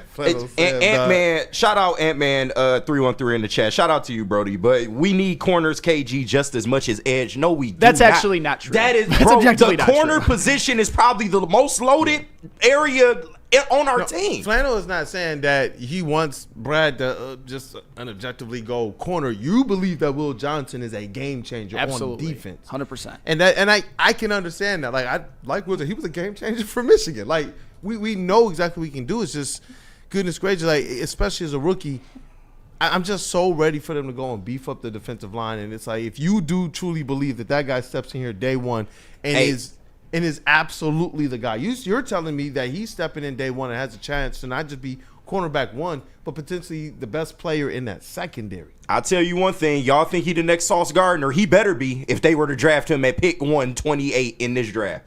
He better come in the league fucking killing it, bro. And you do believe effectively, because you would take Will Johnson over James Pierce, that the ceiling and the effect on defense from Will Johnson is going to be greater than James Pierce? See, that's where you might have caught me a little bit. I'd be happy with either. I just my point isn't that if would go edge. Come on now. If Will Johnson and James Pierce are available, I wouldn't be upset if they took James Pierce. I'm just saying that it wouldn't be this monumental, terrible pick that everybody is talking about because Will Johnson, he's special. Why he's falling, maybe injury concerns, I don't know. I think it's more paralysis by analysis, but I think that he is a special player, and it's not just because he went to Michigan. Everybody universally thought that he was special until, again, when you look at these people with a microscope, I think sometimes you get in your head a little bit too much. You got a lot of support. DNCENT says we have one corner over 6 foot tall. His name is TA. And then Big Con 51 believes 2 lockdown corners equals 1 edge rusher. I mean, it's a fair race in the chat poll as well, too. You got Will Johnson at 32%, James Pierce Jr. 44%, and other 23%. So that's actually a lot more split than I thought. Yeah. A third of the people for Will Johnson. Called me a madman. You know what? We're gonna work to get the legend on the line now, so we can get Rod's thoughts on the Detroit Pistons splitting this series and taking home court advantage from the New York Knicks in the playoffs. First win in 17 years. First playoff win. They break the NBA's longest streak in between playoff wins. 15 games for those Pistons. And 15 games in a row they lost before winning another one. So, oh, man. Man. But you know what? Cade, All-Star, Cade, All-NBA loading. But we got to talk about some of these postseason awards, too. It didn't start off the way that we thought it would. What friends we got to say what up, though, to JB Smooth? I got to tell them about some merch. We do merch and jars? Yeah, I got you. Thanks, merch and jars. Head over to woodwardsports.com. All you got to do is click on that shop tab. We have new designs for you every single week. But check out the ones we got up on screen right now. We got the Woodward Sports Tigers t-shirts, hoodies, sweatshirts that you should be rocking down at Comerica Park right now. And you can't forget about the LFG Red Wings t-shirts and hoodies still available for you. They didn't get it done this season, but doesn't mean you can't support them as well too right now. Head over to woodwardsports.com. All you got to do is click on that shop tab and shout out to Jars, because Jars wants to welcome everyone to Deli Day, a statewide celebration on May 3rd. To kick off the full deli-style experience, Jars will host the Deli Day on May 3rd, offering a stacked lineup of in-store promotions. Customers can receive a free eighth of flour, that's a $20 value. Take advantage of their BOGO deals on the deli flour as well, too, up to an ounce. And the first 100 customers will score a free half ounce. So that's a lot of ounces you could get there for free. The date marks a significant milestone for Jars, as it's the anniversary of the retailer's first opening in Detroit. a very fitting tribute in the roots and continuing evolution. For more information on Deli Day and participating locations, visit www.shopjars.com or follow them on Instagram right now at jars_life. Feldman Chevrolet, Michigan's #1 Chevy dealer, is kicking off the game with the best prices on all cars, trucks, and SUVs, like this 2024 Silverado for just $296 a month, or this 2025 Equinox for as low as $371 a month. Our locations in Novi, Highland, New Hudson, Livonia, and Lansing means we have the perfect Chevy right in your backyard. Get the home team advantage every day at Feldman Chevrolet, Michigan's #1 Chevy dealer. Big injuries, big news. Twice a week, Dr. Jeff Pierce from Michigan Sports and Spine joins Woodward Sports Network for the Injury Insider Report. Big D Energy Tuesdays at noon, and Ermanni and Edwards with Maz Thursdays at 3:30. Get expert analysis and in-depth breakdowns on the latest sports injuries from the man trusted by top athletes in the community, like D-Mac. Whether it's the Lions, Pistons, Tigers, or Red Wings, Dr. Pierce talks us through it all. Don't miss the Injury Insider Report with Dr. Jeff Pierce, your go-to source for understanding the impact of injuries on the games and players we love. Only on Woodward Sports Network. Scan the QR code on the screen or go to MichiganSportsandSpine.com to see if Dr. Jeff Pierce can help you.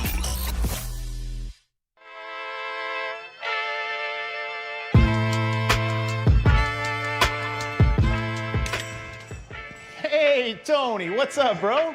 Same circus, different clowns. Yeah, for sure. You want the usual, the big zip? You know me too well. I threw a little something extra in there for your ma. Oh, Hope man. she's doing all right. Ay, guy, sei un santo. You're a saint. All right, buddy, we'll see you next time, okay? Grazie. WoodwardSports.com and click on Shop. Get the latest in Detroit sports apparel and exclusive Woodward Sports gear. WoodwardSports.com can get the whole team outfitted. Love the Pistons, Red Wings, and Tigers? We got something for you, too. Shop online at WoodwardSports.com.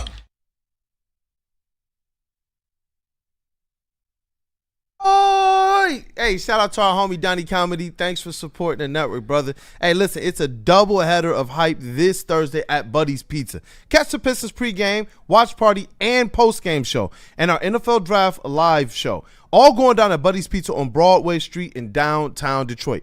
Coverage starts at 6 p.m. with wall-to-wall coverage, a great atmosphere, and that legendary Buddy's Golden Crust. Oh, man, I might have to get some of that for lunch today. But come for the pick, stay for the pizza, and rep the D like only you can. Woodward Sports Network, Buddy's Pizza, this Thursday night. What up, though, people? We are back. It is Wake Up Woodward, and I'm feeling more and more hyped as we're getting closer to more of what April in the D is going to look like for the foreseeable future. It's going to be a lot of playoff basketball, hopefully playoff hockey in the future. We're going to have good Detroit Tigers baseball leading out in this division, and the Lions are always going to find a way to be in the news, and it's awesome that this draft and them picking at 28 and there not being all of this fanfare about them being a top 10 pick, it just proves the health of this organization. It's a beautiful feeling, man. It really is. But absolutely. We got those playoff Pistons to talk about, and one Malik Beasley, that sixth man of the year.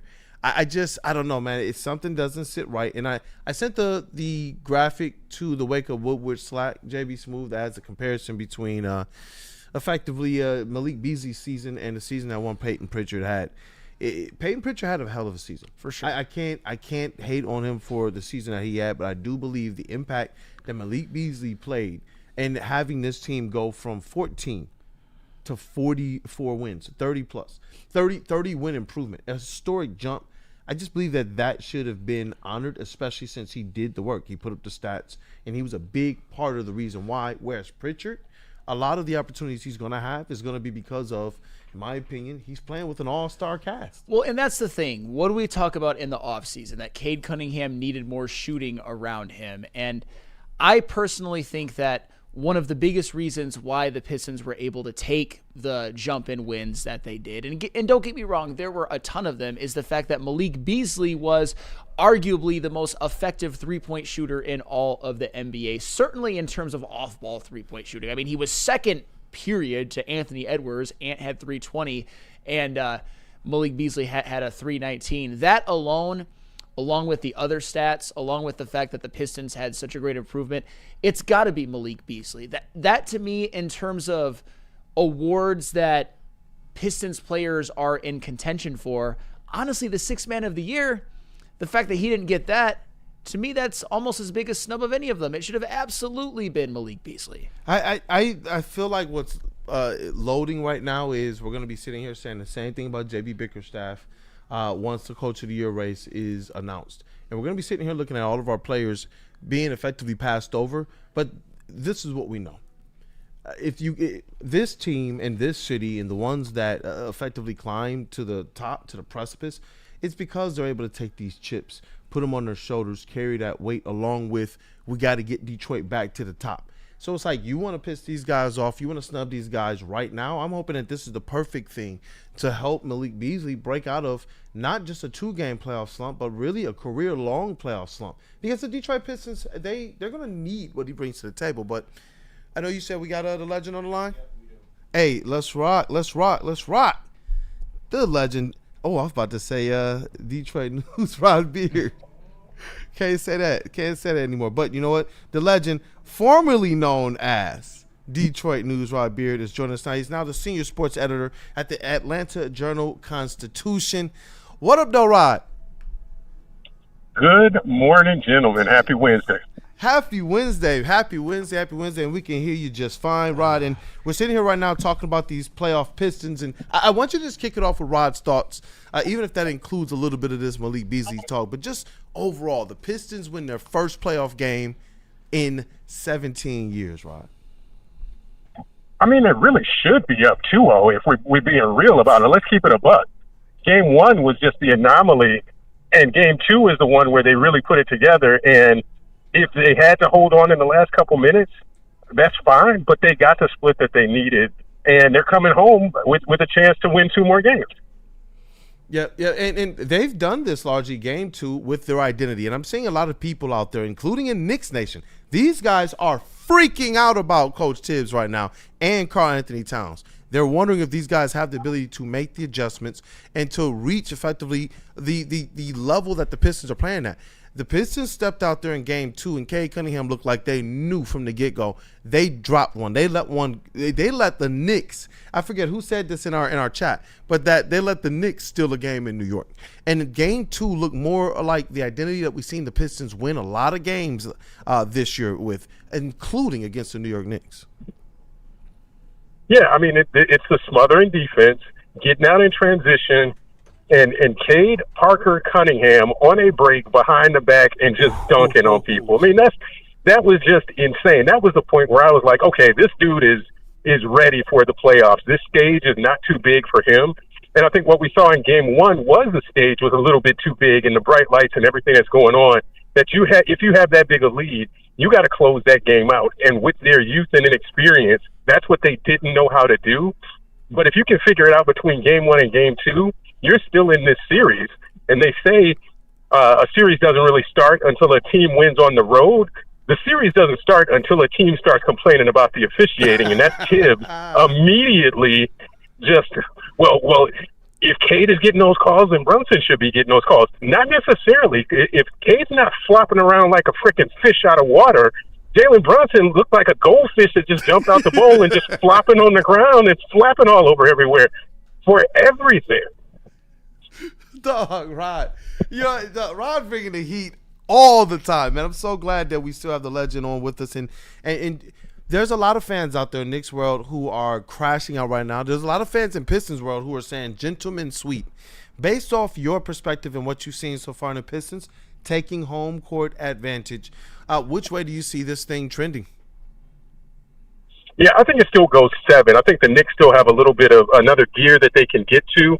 And the Pistons have to figure out how to manage Jalen Brunson. And it was Asar. When Asar was on him, he was like in a box. He could not figure out how to go left, how to go right. And he was like a mime in a box, just trying to put his hands up and to do anything. But then he found space to flop around, and like that was disgraceful. Some of the stuff in the officiating on Asar is like he's on him. He's guarding him. He's not killing that man. But you want to officiate it like he's he touched him, so that's a foul. And the Cade fouls were the same sort of way.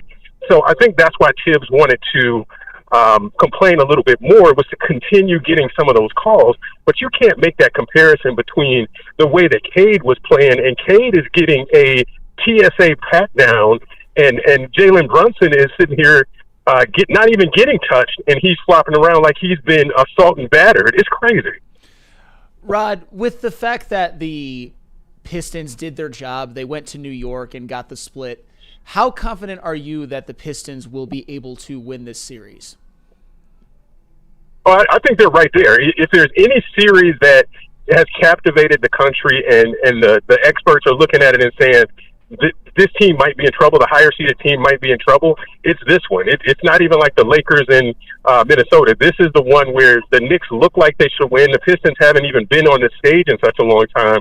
But I think people are worried now. People in Knicks land are worried, and the national media that's been behind the Knicks for so long, they're worried right now because they haven't paid attention to the Pistons all year, and now they have to. And they see that these guys are game. Cade is game. Cade is right there and wants seating for 5 in the smoking section for whatever. Holland is there. All of those guys are ready for this moment. And we talked about Tobias early in the year. Tobias is playing like that? Come on, yeah, we can. This is something that can be done.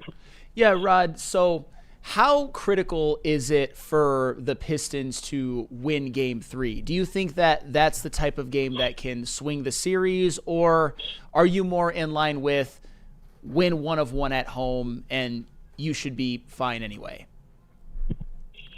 I think Game 3 is the one they need because it gives them the momentum. And even if they lost Game 4, it would still say, hey, we were in control of this series and we should be winning this series 3-1. If the Knicks somehow start to gather that momentum by winning Game 3, they could feel like they could win Game 4 and close out at home. But yeah, I think that the Game 3 and just getting the crowd on your side and feeling that energy and turning that into a dub is important. It definitely is, and it's interesting when you kind of look at the foul situation here. It's pretty even for them to be complaining about fouls in the playoffs, where everybody says going in, well, we know that they're going to swallow their whistle a little bit more. We know that we have to step up and meet the level of physicality. This is why I'm so glad that the Detroit Pistons brought in a J.B. Bickerstaff who instilled this aspect of playing playoff-style basketball all season. Even if you don't reach the standard, in a win we saw, and that's going to be a consistent refrain for me, J.B. Bickerstaff stepped to the table and continued to push this team's ceiling a little bit higher. And we saw it all season. We were so pumped to get on here early in the season and talk about postseason Pistons as soon as they hit the 10th seed. And then when we realized, wait, this team is absolutely blowing through all of the expectations that anybody really had set for them all season, that's where you start to realize this team is built for a little bit more, and JB has intentionally used that phrase all season about after the All-Star break. Oh, no. We're building for the playoffs. The vets have said it. Tobias and Malik, in the last press conference we got with them here at practice, they stated it. Our goal from the season was playoffs. He said to him and Tobias in the door, they were like, nah, bro, we have no intentions of anything. We're losing that draft pick effectively.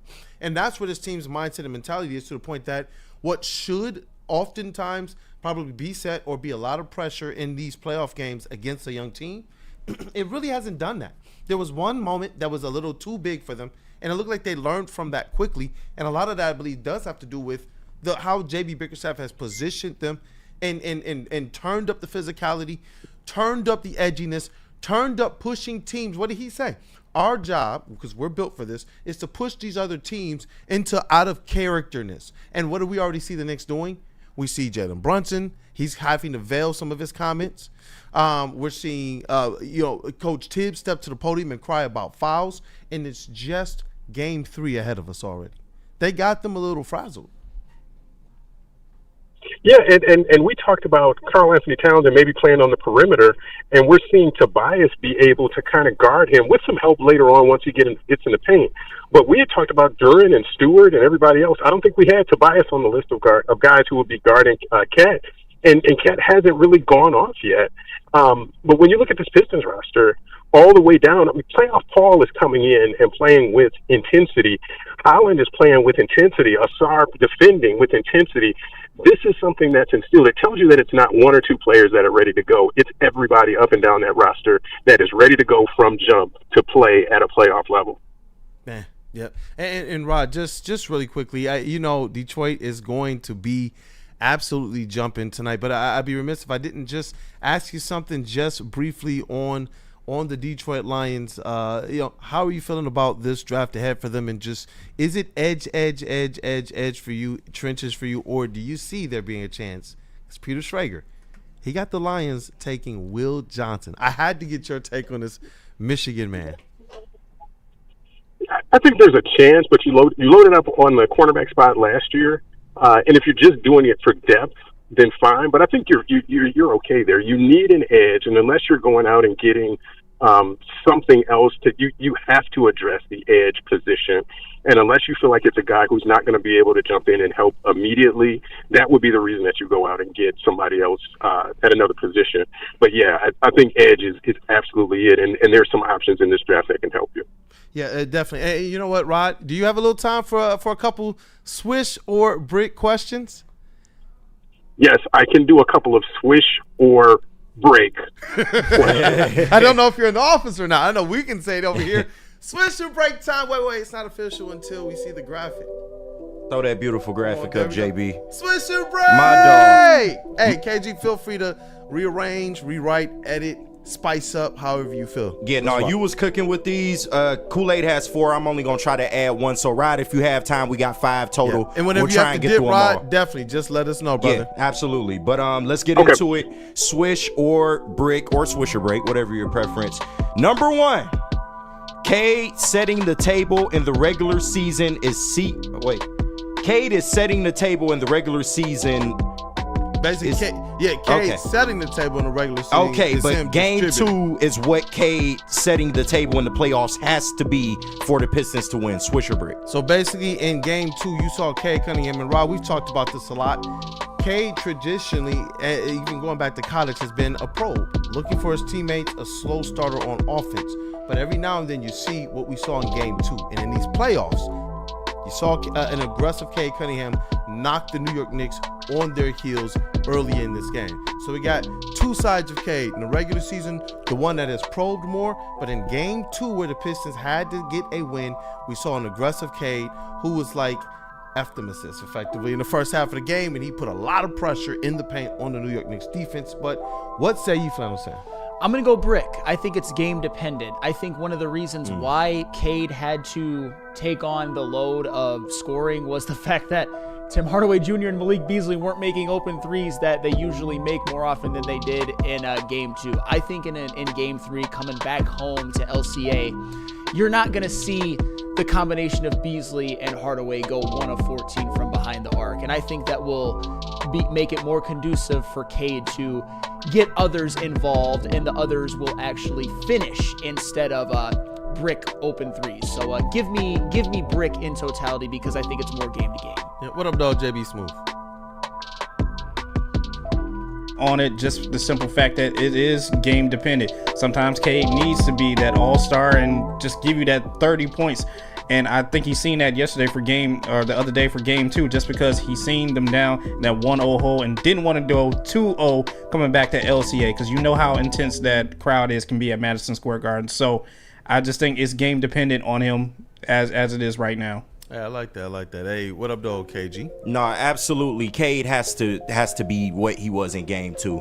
And we've talked about it before. You hate to ask him to take on more of a scoring load because of what he already has to do, but that's just what you got to do in the playoffs. You are a star. You are stepping into superstardom with your performance in the playoffs.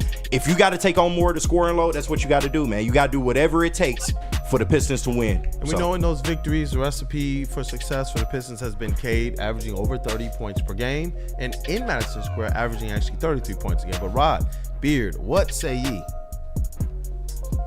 I think it's game dependent too. He does what he needs to do, and when he saw that the other guys were not shooting well, he took over when he needed and did what he needed to do. And that's Cade. That's quintessential Cade. He doesn't have to be 30 points a game, but he can be when you need him.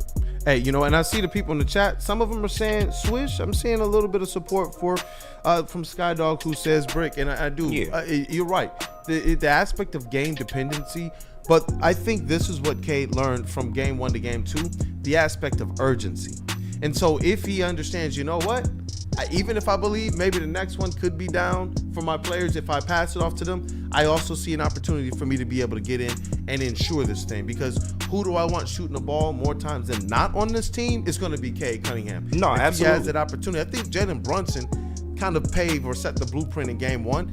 And Cade understanding how this game is going to be called, I think he matured very quickly between game 1 and game 2. His second playoff game, right? He took advantage. And Cade's playmaking is going to be there. That's just who he is. But hey guys, I do have to jump, so I will catch you guys next week. Thank you. All right, thanks, Rod. Thanks, Rod. Rod Beard, he is a senior sports editor at the Atlanta Journal-Constitution. Thank you for your time, Rod, and we'll definitely continue on with Swisher Break. But it's awesome to have a guy like Rod Beard who continues to give his time, continues to stay plugged with Detroit sports, continues to stay connected and tapped in with us. He understands that we're all perspiring media professionals, hopefully trying to get to a level that he's gotten to in this industry. So thank you, Rod Beard, for all your time, man.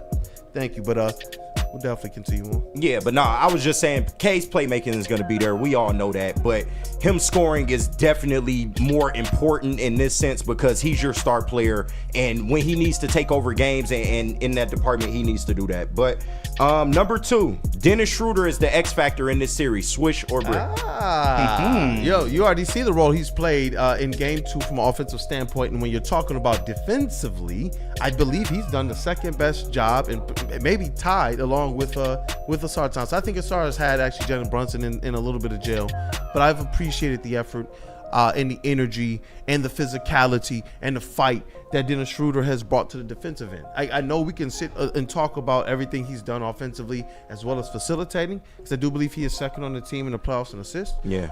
But everything he's brought from that grit aspect that you need to pull out a 194 victory where it's low scoring, that to me is what stood out even more than the 20 points he scored. Honestly, how can you say anything but swish at this point after what he did in game 2? And I understand that going into this series, I wasn't saying that Dennis Schroeder is the X factor, but it was looking pretty bleak. I'm not gonna lie. I understand that I'm always confident. I was confident, but when they tied it up at 94, Dennis Schroeder needed a bucket in the worst way, and he just got it. And he's got a set of skills that only him and Cade really have in terms of his ball handling and distributing and be able to create his own shot. So you know what? For now, swish. Hey, let's rock. JB Smooth, what up, though? Oh, this is complete swish for me. Dennis Schroeder's going to be that sneaky anything guy. to not say Tobias Harris, huh? Anything to not say Tobias Harris. Hey, stop that shit, JB. We're not doing that. Cut it out. Hey, cut it out. This Dennis Schroeder. He's going to be your sneaky hero coming out of this series right now. I'm telling you right now, even though Duran is still up there as, your number 2 option, Schroeder is going to be your sneaky option as well, too. Hey, KG, what up, though? Nah, this is a swish for me. And it's like you said, how can you really not say anybody else at this point? His defense has been slept on. And his defense has really been slept on most of the year, if you ask me, because we all knew he was going to come in and be a playmaker, and he was going to be somebody that at times can provide a source of points. But his defense has been so underrated for this team, and he shined in game 2, bro. And it's hard to really say. Tobias is more like, involved as the second or third option on this team, so I wouldn't view him as an X factor. But Dennis Schroeder coming off the bench absolutely is. That's a really good distinction, because I know Dante 151, he thought brick. He thinks Tobias Harris, but Kavasi Chase, I know he's been working hard. He's getting those clips in. I don't want to interrupt sometimes, but both questions for you if you want. Cade Cunningham, you want to see him be more of what he was game 1, probing, or do you want to see him be that scorer? And then question 2 is Schroeder, that X factor. I want to see more of Alpha Cade that we saw in game 2, taking over. And then Schroeder, I don't think Schroeder is the X factor. I think it's going to have to be someone like Tobias Harris continuing to step up. Chase said that? Did you see those rebound numbers? He's been consistent. Everything I've asked for from Tobias. He's been consistent. I've had a standard, I've had a bar, and it's been consistent the whole season with Tobias Harris. And he has played up to it. And I was critical when he was far, far below it, and he's been a little bit above it. So can't hate on it. Chase really care about the rebounds, boy. If you're not crashing, it's an effort thing, bro. It's an effort thing. With them rebounds. It's an effort thing. Go out there. Oh shit! Your stretch forward rebound Rebounds is and crazy. sundresses to him, bro. Right, for real. But I just wanted 6. Like, just average 6. Like that's, like you It's average. fair. Yeah. I gotta be honest with you, it's fair. Yeah. he's been consistent. That's all I can say. JB, you cut that shit out over here. We're not playing that. Number 3. The Pistons can win this series with Malik Beasley slumping, swish or brick.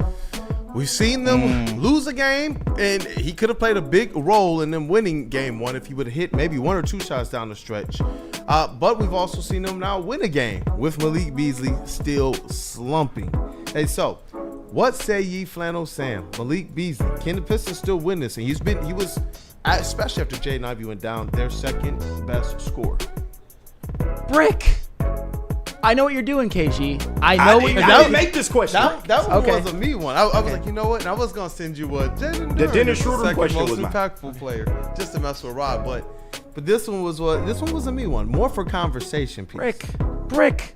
You need him to shoot better moving forward. I know that they won game 2, but at the end of the day, you also held Karl Anthony Towns to, I think, an unsustainable level. And OG Anunoby didn't do a damn thing. Josh Hart didn't do a damn thing. You're going to need Malik Beasley in order to win this series. You may be able to get another game without him shooting well, but Beasley, to me, has to be a guy that in this series averages about 4 threes a game on at least 38 to 40%, or else they're doomed, which isn't, when I say doomed, I mean not win this series, but absolutely Malik Beasley needs to be better game 3, and he knows that, and he will be better. Lorena Rio says cement block.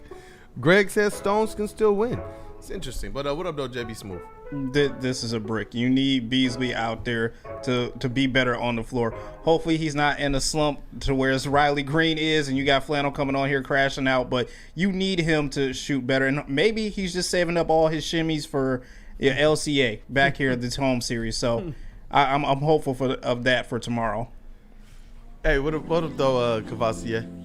Oh, can I get the question one more time? Hey, yeah, effectively. Pistons can win the series with Malik Beasley slumping. They won a game with him slumping. They lost a game with him slumping. This one is about the series. If Stu's healthy, yeah, but I don't think you can compound Stu being injured and slumping Malik Beasley. That's a good point. That's a really good point. I've been screaming this shit from the hills, and y'all just ain't been listening. I'm the boy that cried wolf in this motherfucker, bro. I tried to tell y'all they can't survive. Now, it's in terms of the series, for one reason and one reason only. It's really because Tobias Harris has kind of really stepped up. If you can continue getting that scoring from him that he's been able to provide, then you can survive the series without Malik Beasley slumping. We do still have Tim Hardaway. We have some other options from shooting the 3-ball. Yes, you do need him to perform. I'm not saying that at all. And in terms of the next series, you absolutely need him in order to win that series. But in terms of this one, if you're playing the defense that you're playing and Tobias is balling like he is, you can survive without him going off. So that's just me. Yeah, hey, and I think we got 2 more. Let's rapid fire those. I guess the second one, whichever one you put last, we'll have more conversation on. Yeah, well, because I know people want what's trending. This one leads into my Jalen Duren propaganda. So Jalen Duren played well in game 2, but we still need more from him to win. Swish or brick. Yep, and this is as it relates to the series overall. We saw Jalen Duren put up that playoff double-double. We saw him go and put up 4 stocks. But if you get those 18, 19, 13 double-doubles from him, 4 or 5 stocks per game, this gives the Detroit Pistons a sure advantage in the paint, especially while Stewart is nursing some injuries. But what say ye? You still need more out of Duren for this team. Not the plateau, not just what we saw the game 2, but him doing and providing even more. I am going to go with brick. I think if Jalen Duren gives you exactly what he gave you in game 2, that they'll be fine. But then again, and this isn't hate, I wasn't expecting this average of 25 and 18 like KG was. So I think he is perfectly fine with where he was, especially with his rebounding, especially with his help defense. And if you have to finish a lob or some easy looks down low or some putbacks, he will be just fine. I was 100% happy with how Duren played. I'm intrigued by some of the answers coming in, man. Eric Minion Sr. says swish, mitten made, wet swish, hoof-hearted, moist swish. Okay. People think that they need to see a little bit more to Duren for them to win this series. What say you, JB Smooth? I think I got to decide with them. Swish, I need more Duren in this game or in the rest of this series. I don't know what's the status on Beef Stew as it is right now, but you're going to have to be that bully for a cat right now. Learn something from Beef Stew. Irritate this man so much, and you know what? I just need more boards, more points, which I know you can do. So just be positive, man, and keep it going. Hey, what up, though, brother? Kavasi and Chase. I'm going to say Brick. I think what he's doing now is all right. I think just continue to be consistent, be tough defensively, and just, like a physical presence in the paint and at the rim. I think, if he plays, like I agree with Sam, like if he plays like he did in game 2, like obviously I wouldn't mind him maybe a little bit more scoring, but 13 rebounds, dominating the interior, like I'm not going to hate on that. Yeah, definitely. And I'm seeing here in the chat as we before I get you into KG, Terrell Lamar, Jalen needs to score more. Charles McClain, Brick. Honestly, I almost want him to just go get more rebounds. Yeah, that's I saw really how much what him I getting want, the rebounds affected things, and how much how much it took away the opportunities for the Knicks to have second chance opportunities or to get their breaks started. I just want him to go out there and do the dirty work stats a little bit more. Get your hands active in the passing lanes more. Be a presence at the rim. Make sure that those role players who had a nice time getting to the rack in the first game are actually feeling a little bit less comfortable doing that. I kind of want to see that a little bit more. I mean, I'm not going to be mad at more scoring, but I kind of want to see him do the bully stuff a little bit more too. All he needs to do is stay between 12 and 17 points. Nobody called for 25 and 18, Sam. But if he stays between 12 and 17 points, and I want more rebounds and more stocks. That's what it is. But can he step it up a little bit more? I would say yes. I would say Swish. What did he have? Was it 3 steals, 1 block? Yeah, the three blocks, 1 steal. 3 blocks, 1 steal, and that's kind of the skew that I want. If you're gonna have 4 stocks as a big, definitely. No, that's great. That's for sure. That's it. But it is the playoffs, and we know that those players, those guys, those ones, they do step up just a little bit. But I do believe for his first playoffs as a young player, regardless of being a young player, that was a solid double-double, especially when you include the 4 stocks. Great game 2 from Duren. Couldn't have asked for anything more. Yeah. Hey, let's rock. All right, and our last one. Pistons win game 3, all caps, they win the series. Swish or Brick? Hey, listen, right now the Detroit Pistons have control of home court, and if they win game 3, they put the New York Knicks on their heels completely. You're talking about a team that has effectively taken the momentum, and aside from effectively the last 8 minutes of the 9 minutes of the fourth quarter, have really control of the first game, have largely controlled this series, and they already have the Knicks asking some questions. You already got the OG Anunoby was swarmed. I don't know if y'all saw that, about what you gonna do about Cade, what you gonna do about Cade, what you gonna do about. Every one of his answers was, well, they just did a lot of things to get him off my body. They just did a lot of things to get him off my body. They did a lot. We're gonna watch the film. Yes, we gotta answer. You can tell that they're starting to get a little agitated because they came into the season with, how do we stop Cade? Yeah. Game 3 could make all of that amplified just a little bit more, give the Pistons all the momentum they need to send the finishing blows. I'm gonna go Brick. I think game 3, both things can be true. I think if they lose game 3, they won't win, but I don't think a game 3 win is a guaranteed finish off of the series. I think if you win game 3, it's more of you got to do your job and win game 4, because if you split at home, obviously the Pistons have shown that they can go on the road to New York and win, but that gives advantage Knicks. That gives them feeling good about themselves in this series again. However, one caveat I will give is that the Knicks, are we sure that they're going to be they're mentally prepared to go down 2-1? And I think that's what you guys were talking about. So I will give that caveat. That's kind of where it's at. Are they mentally there? Because they invested in this. And now they find themselves tied 1-1 with a team that just a few years ago people were saying you don't want to be that team.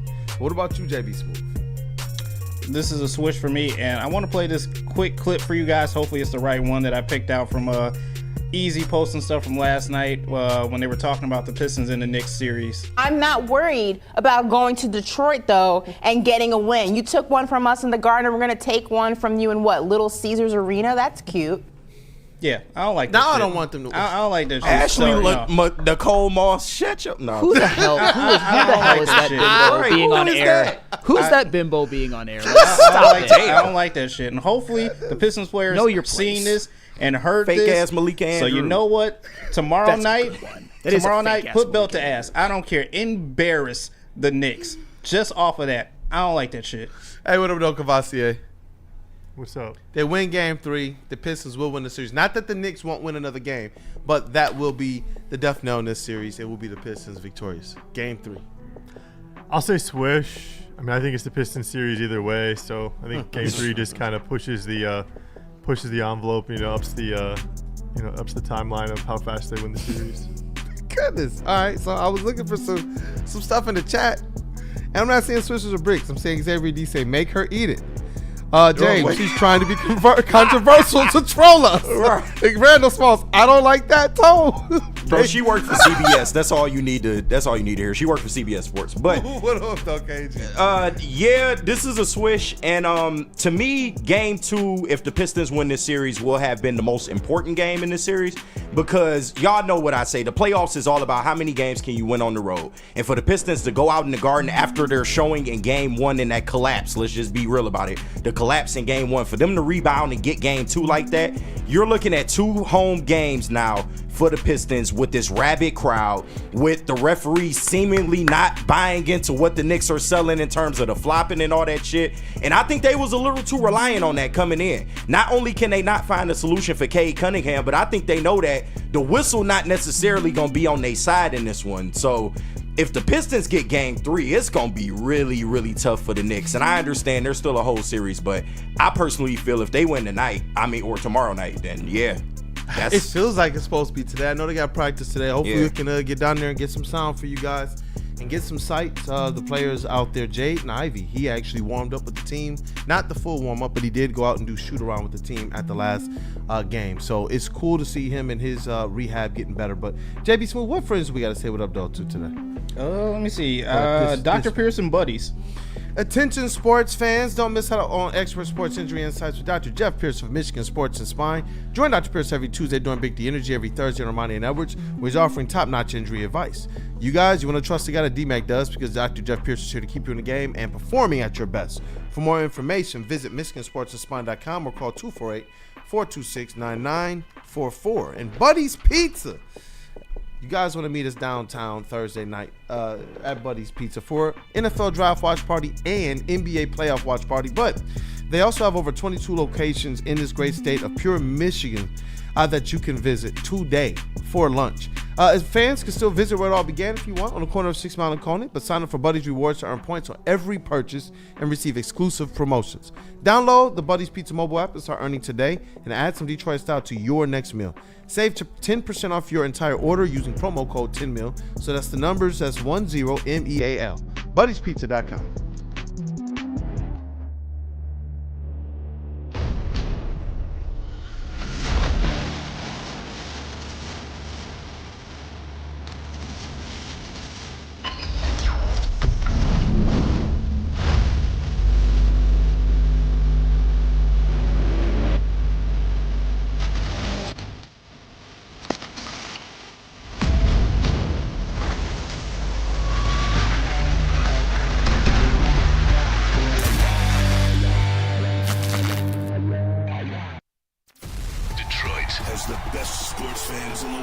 That's why they deserve the best sports coverage in the world. We are the Woodward Sports Network.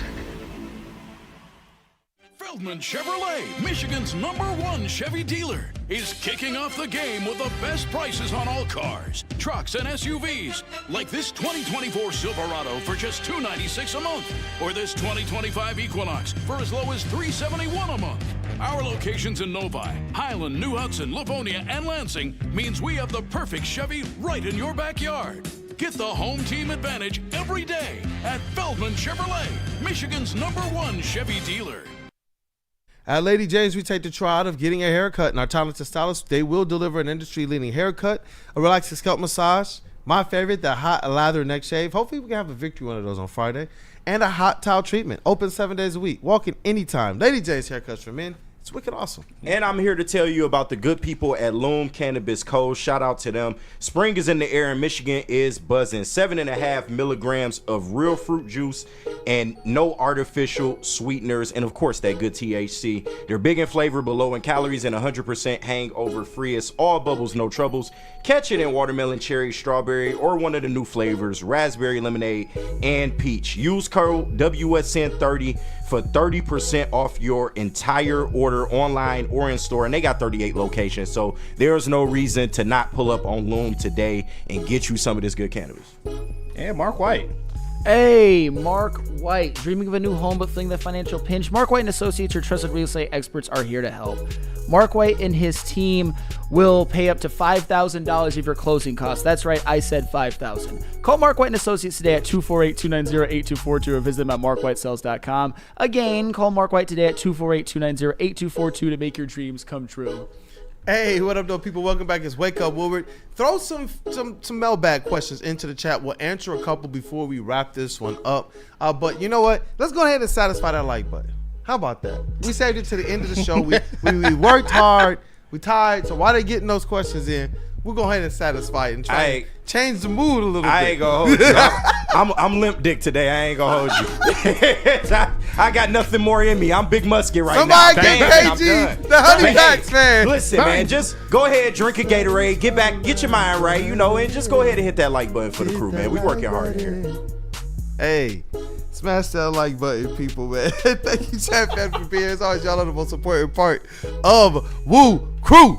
But we got to get to these questions in the chat before we wrap up here. And I know that we got Woodward Wings recording today, hosted by one Flannel Sand Red Wings correspondent and that dude, Justin. Yes, sir.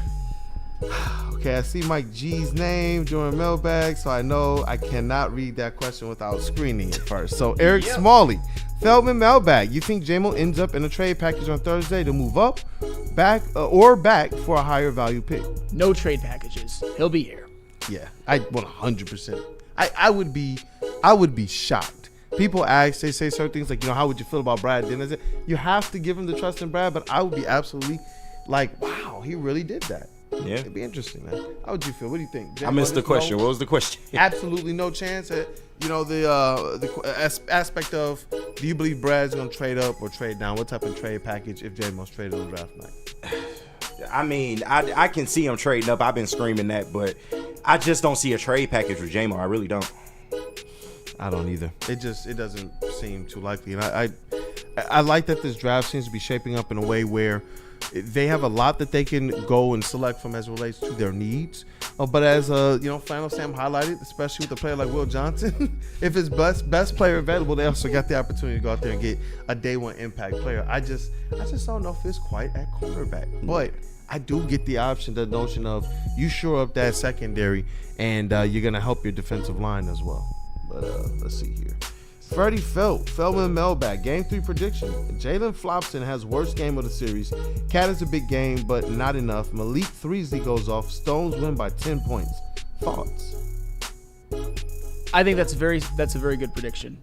I don't hate that at all. I wouldn't change a thing. Yeah, I love that, man. Randall Smalls Feldman mailbag. Would you all be disappointed if Brad trades J-Mo and turns it into defensive end, offensive line, and wide receiver in the first round? What? I don't think he can do that. This is not Madden, bro. You can't even do that on Madden now.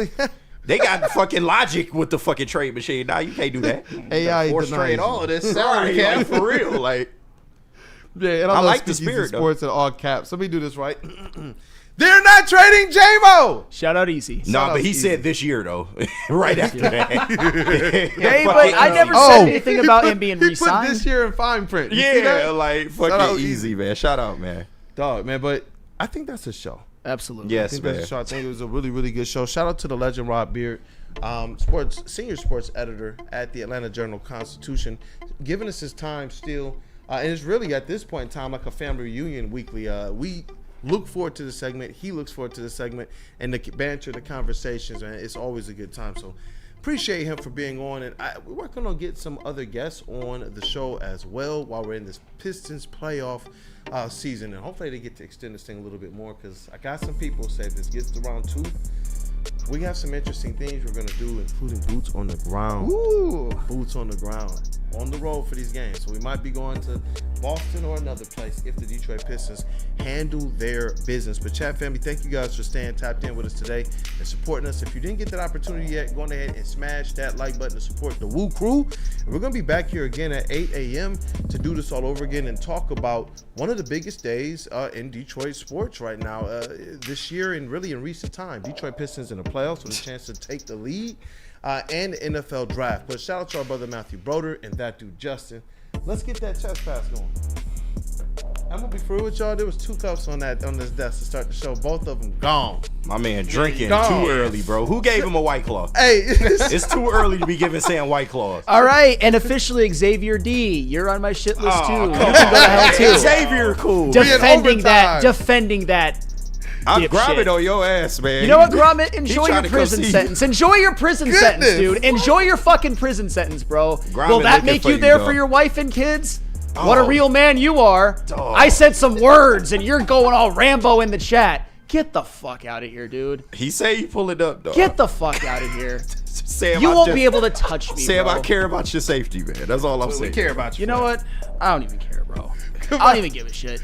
You guys don't even know what you're doing in the chat. You guys think that you can say and act any way that you want because you're a bunch of pussies. That's what you are. You are a bunch of fucking pussies. Quadruple down. That's fine. That's fine. That's fine. Quadruple That's all you guys You are. gotta respect it, dog. You do. guys think that you can do anything that you want.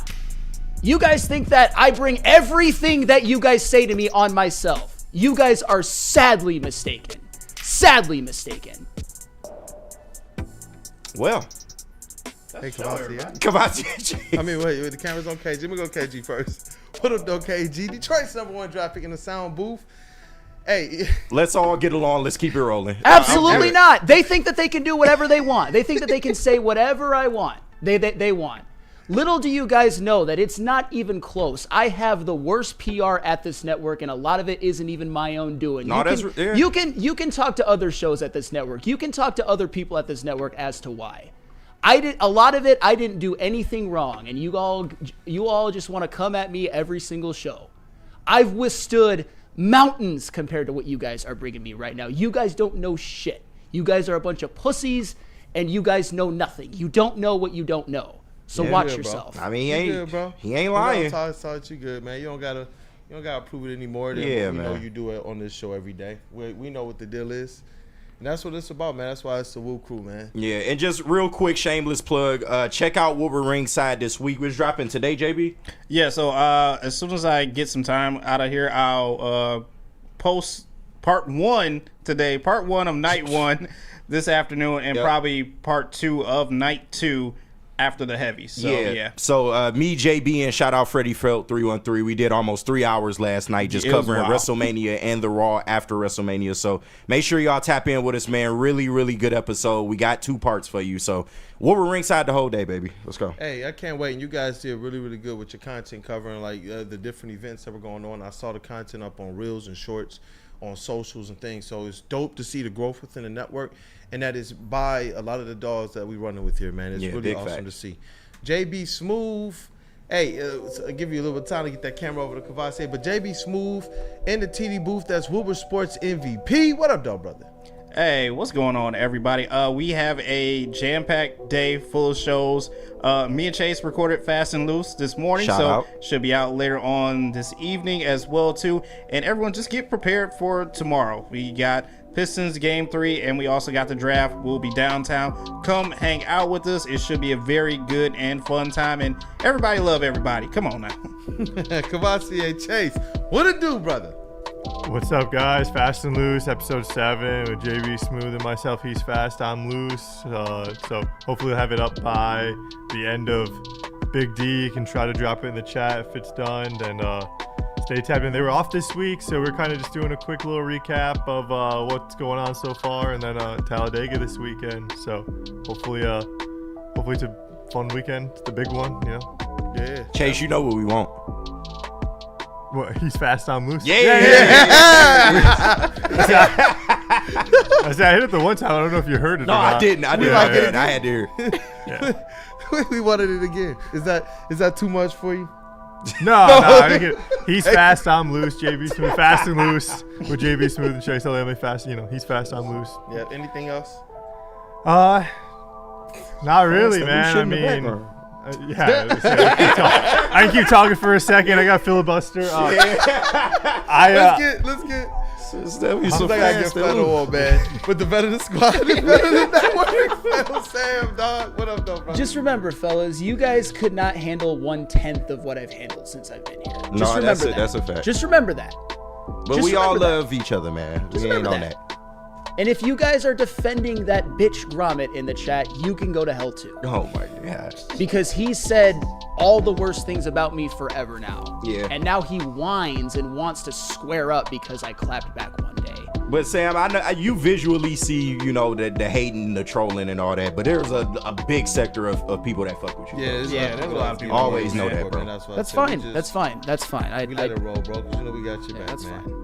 Hey, it's your boy Brandon Dad, aka Detroit Kool-Aid, your credential pitcher reporter and writer for the network.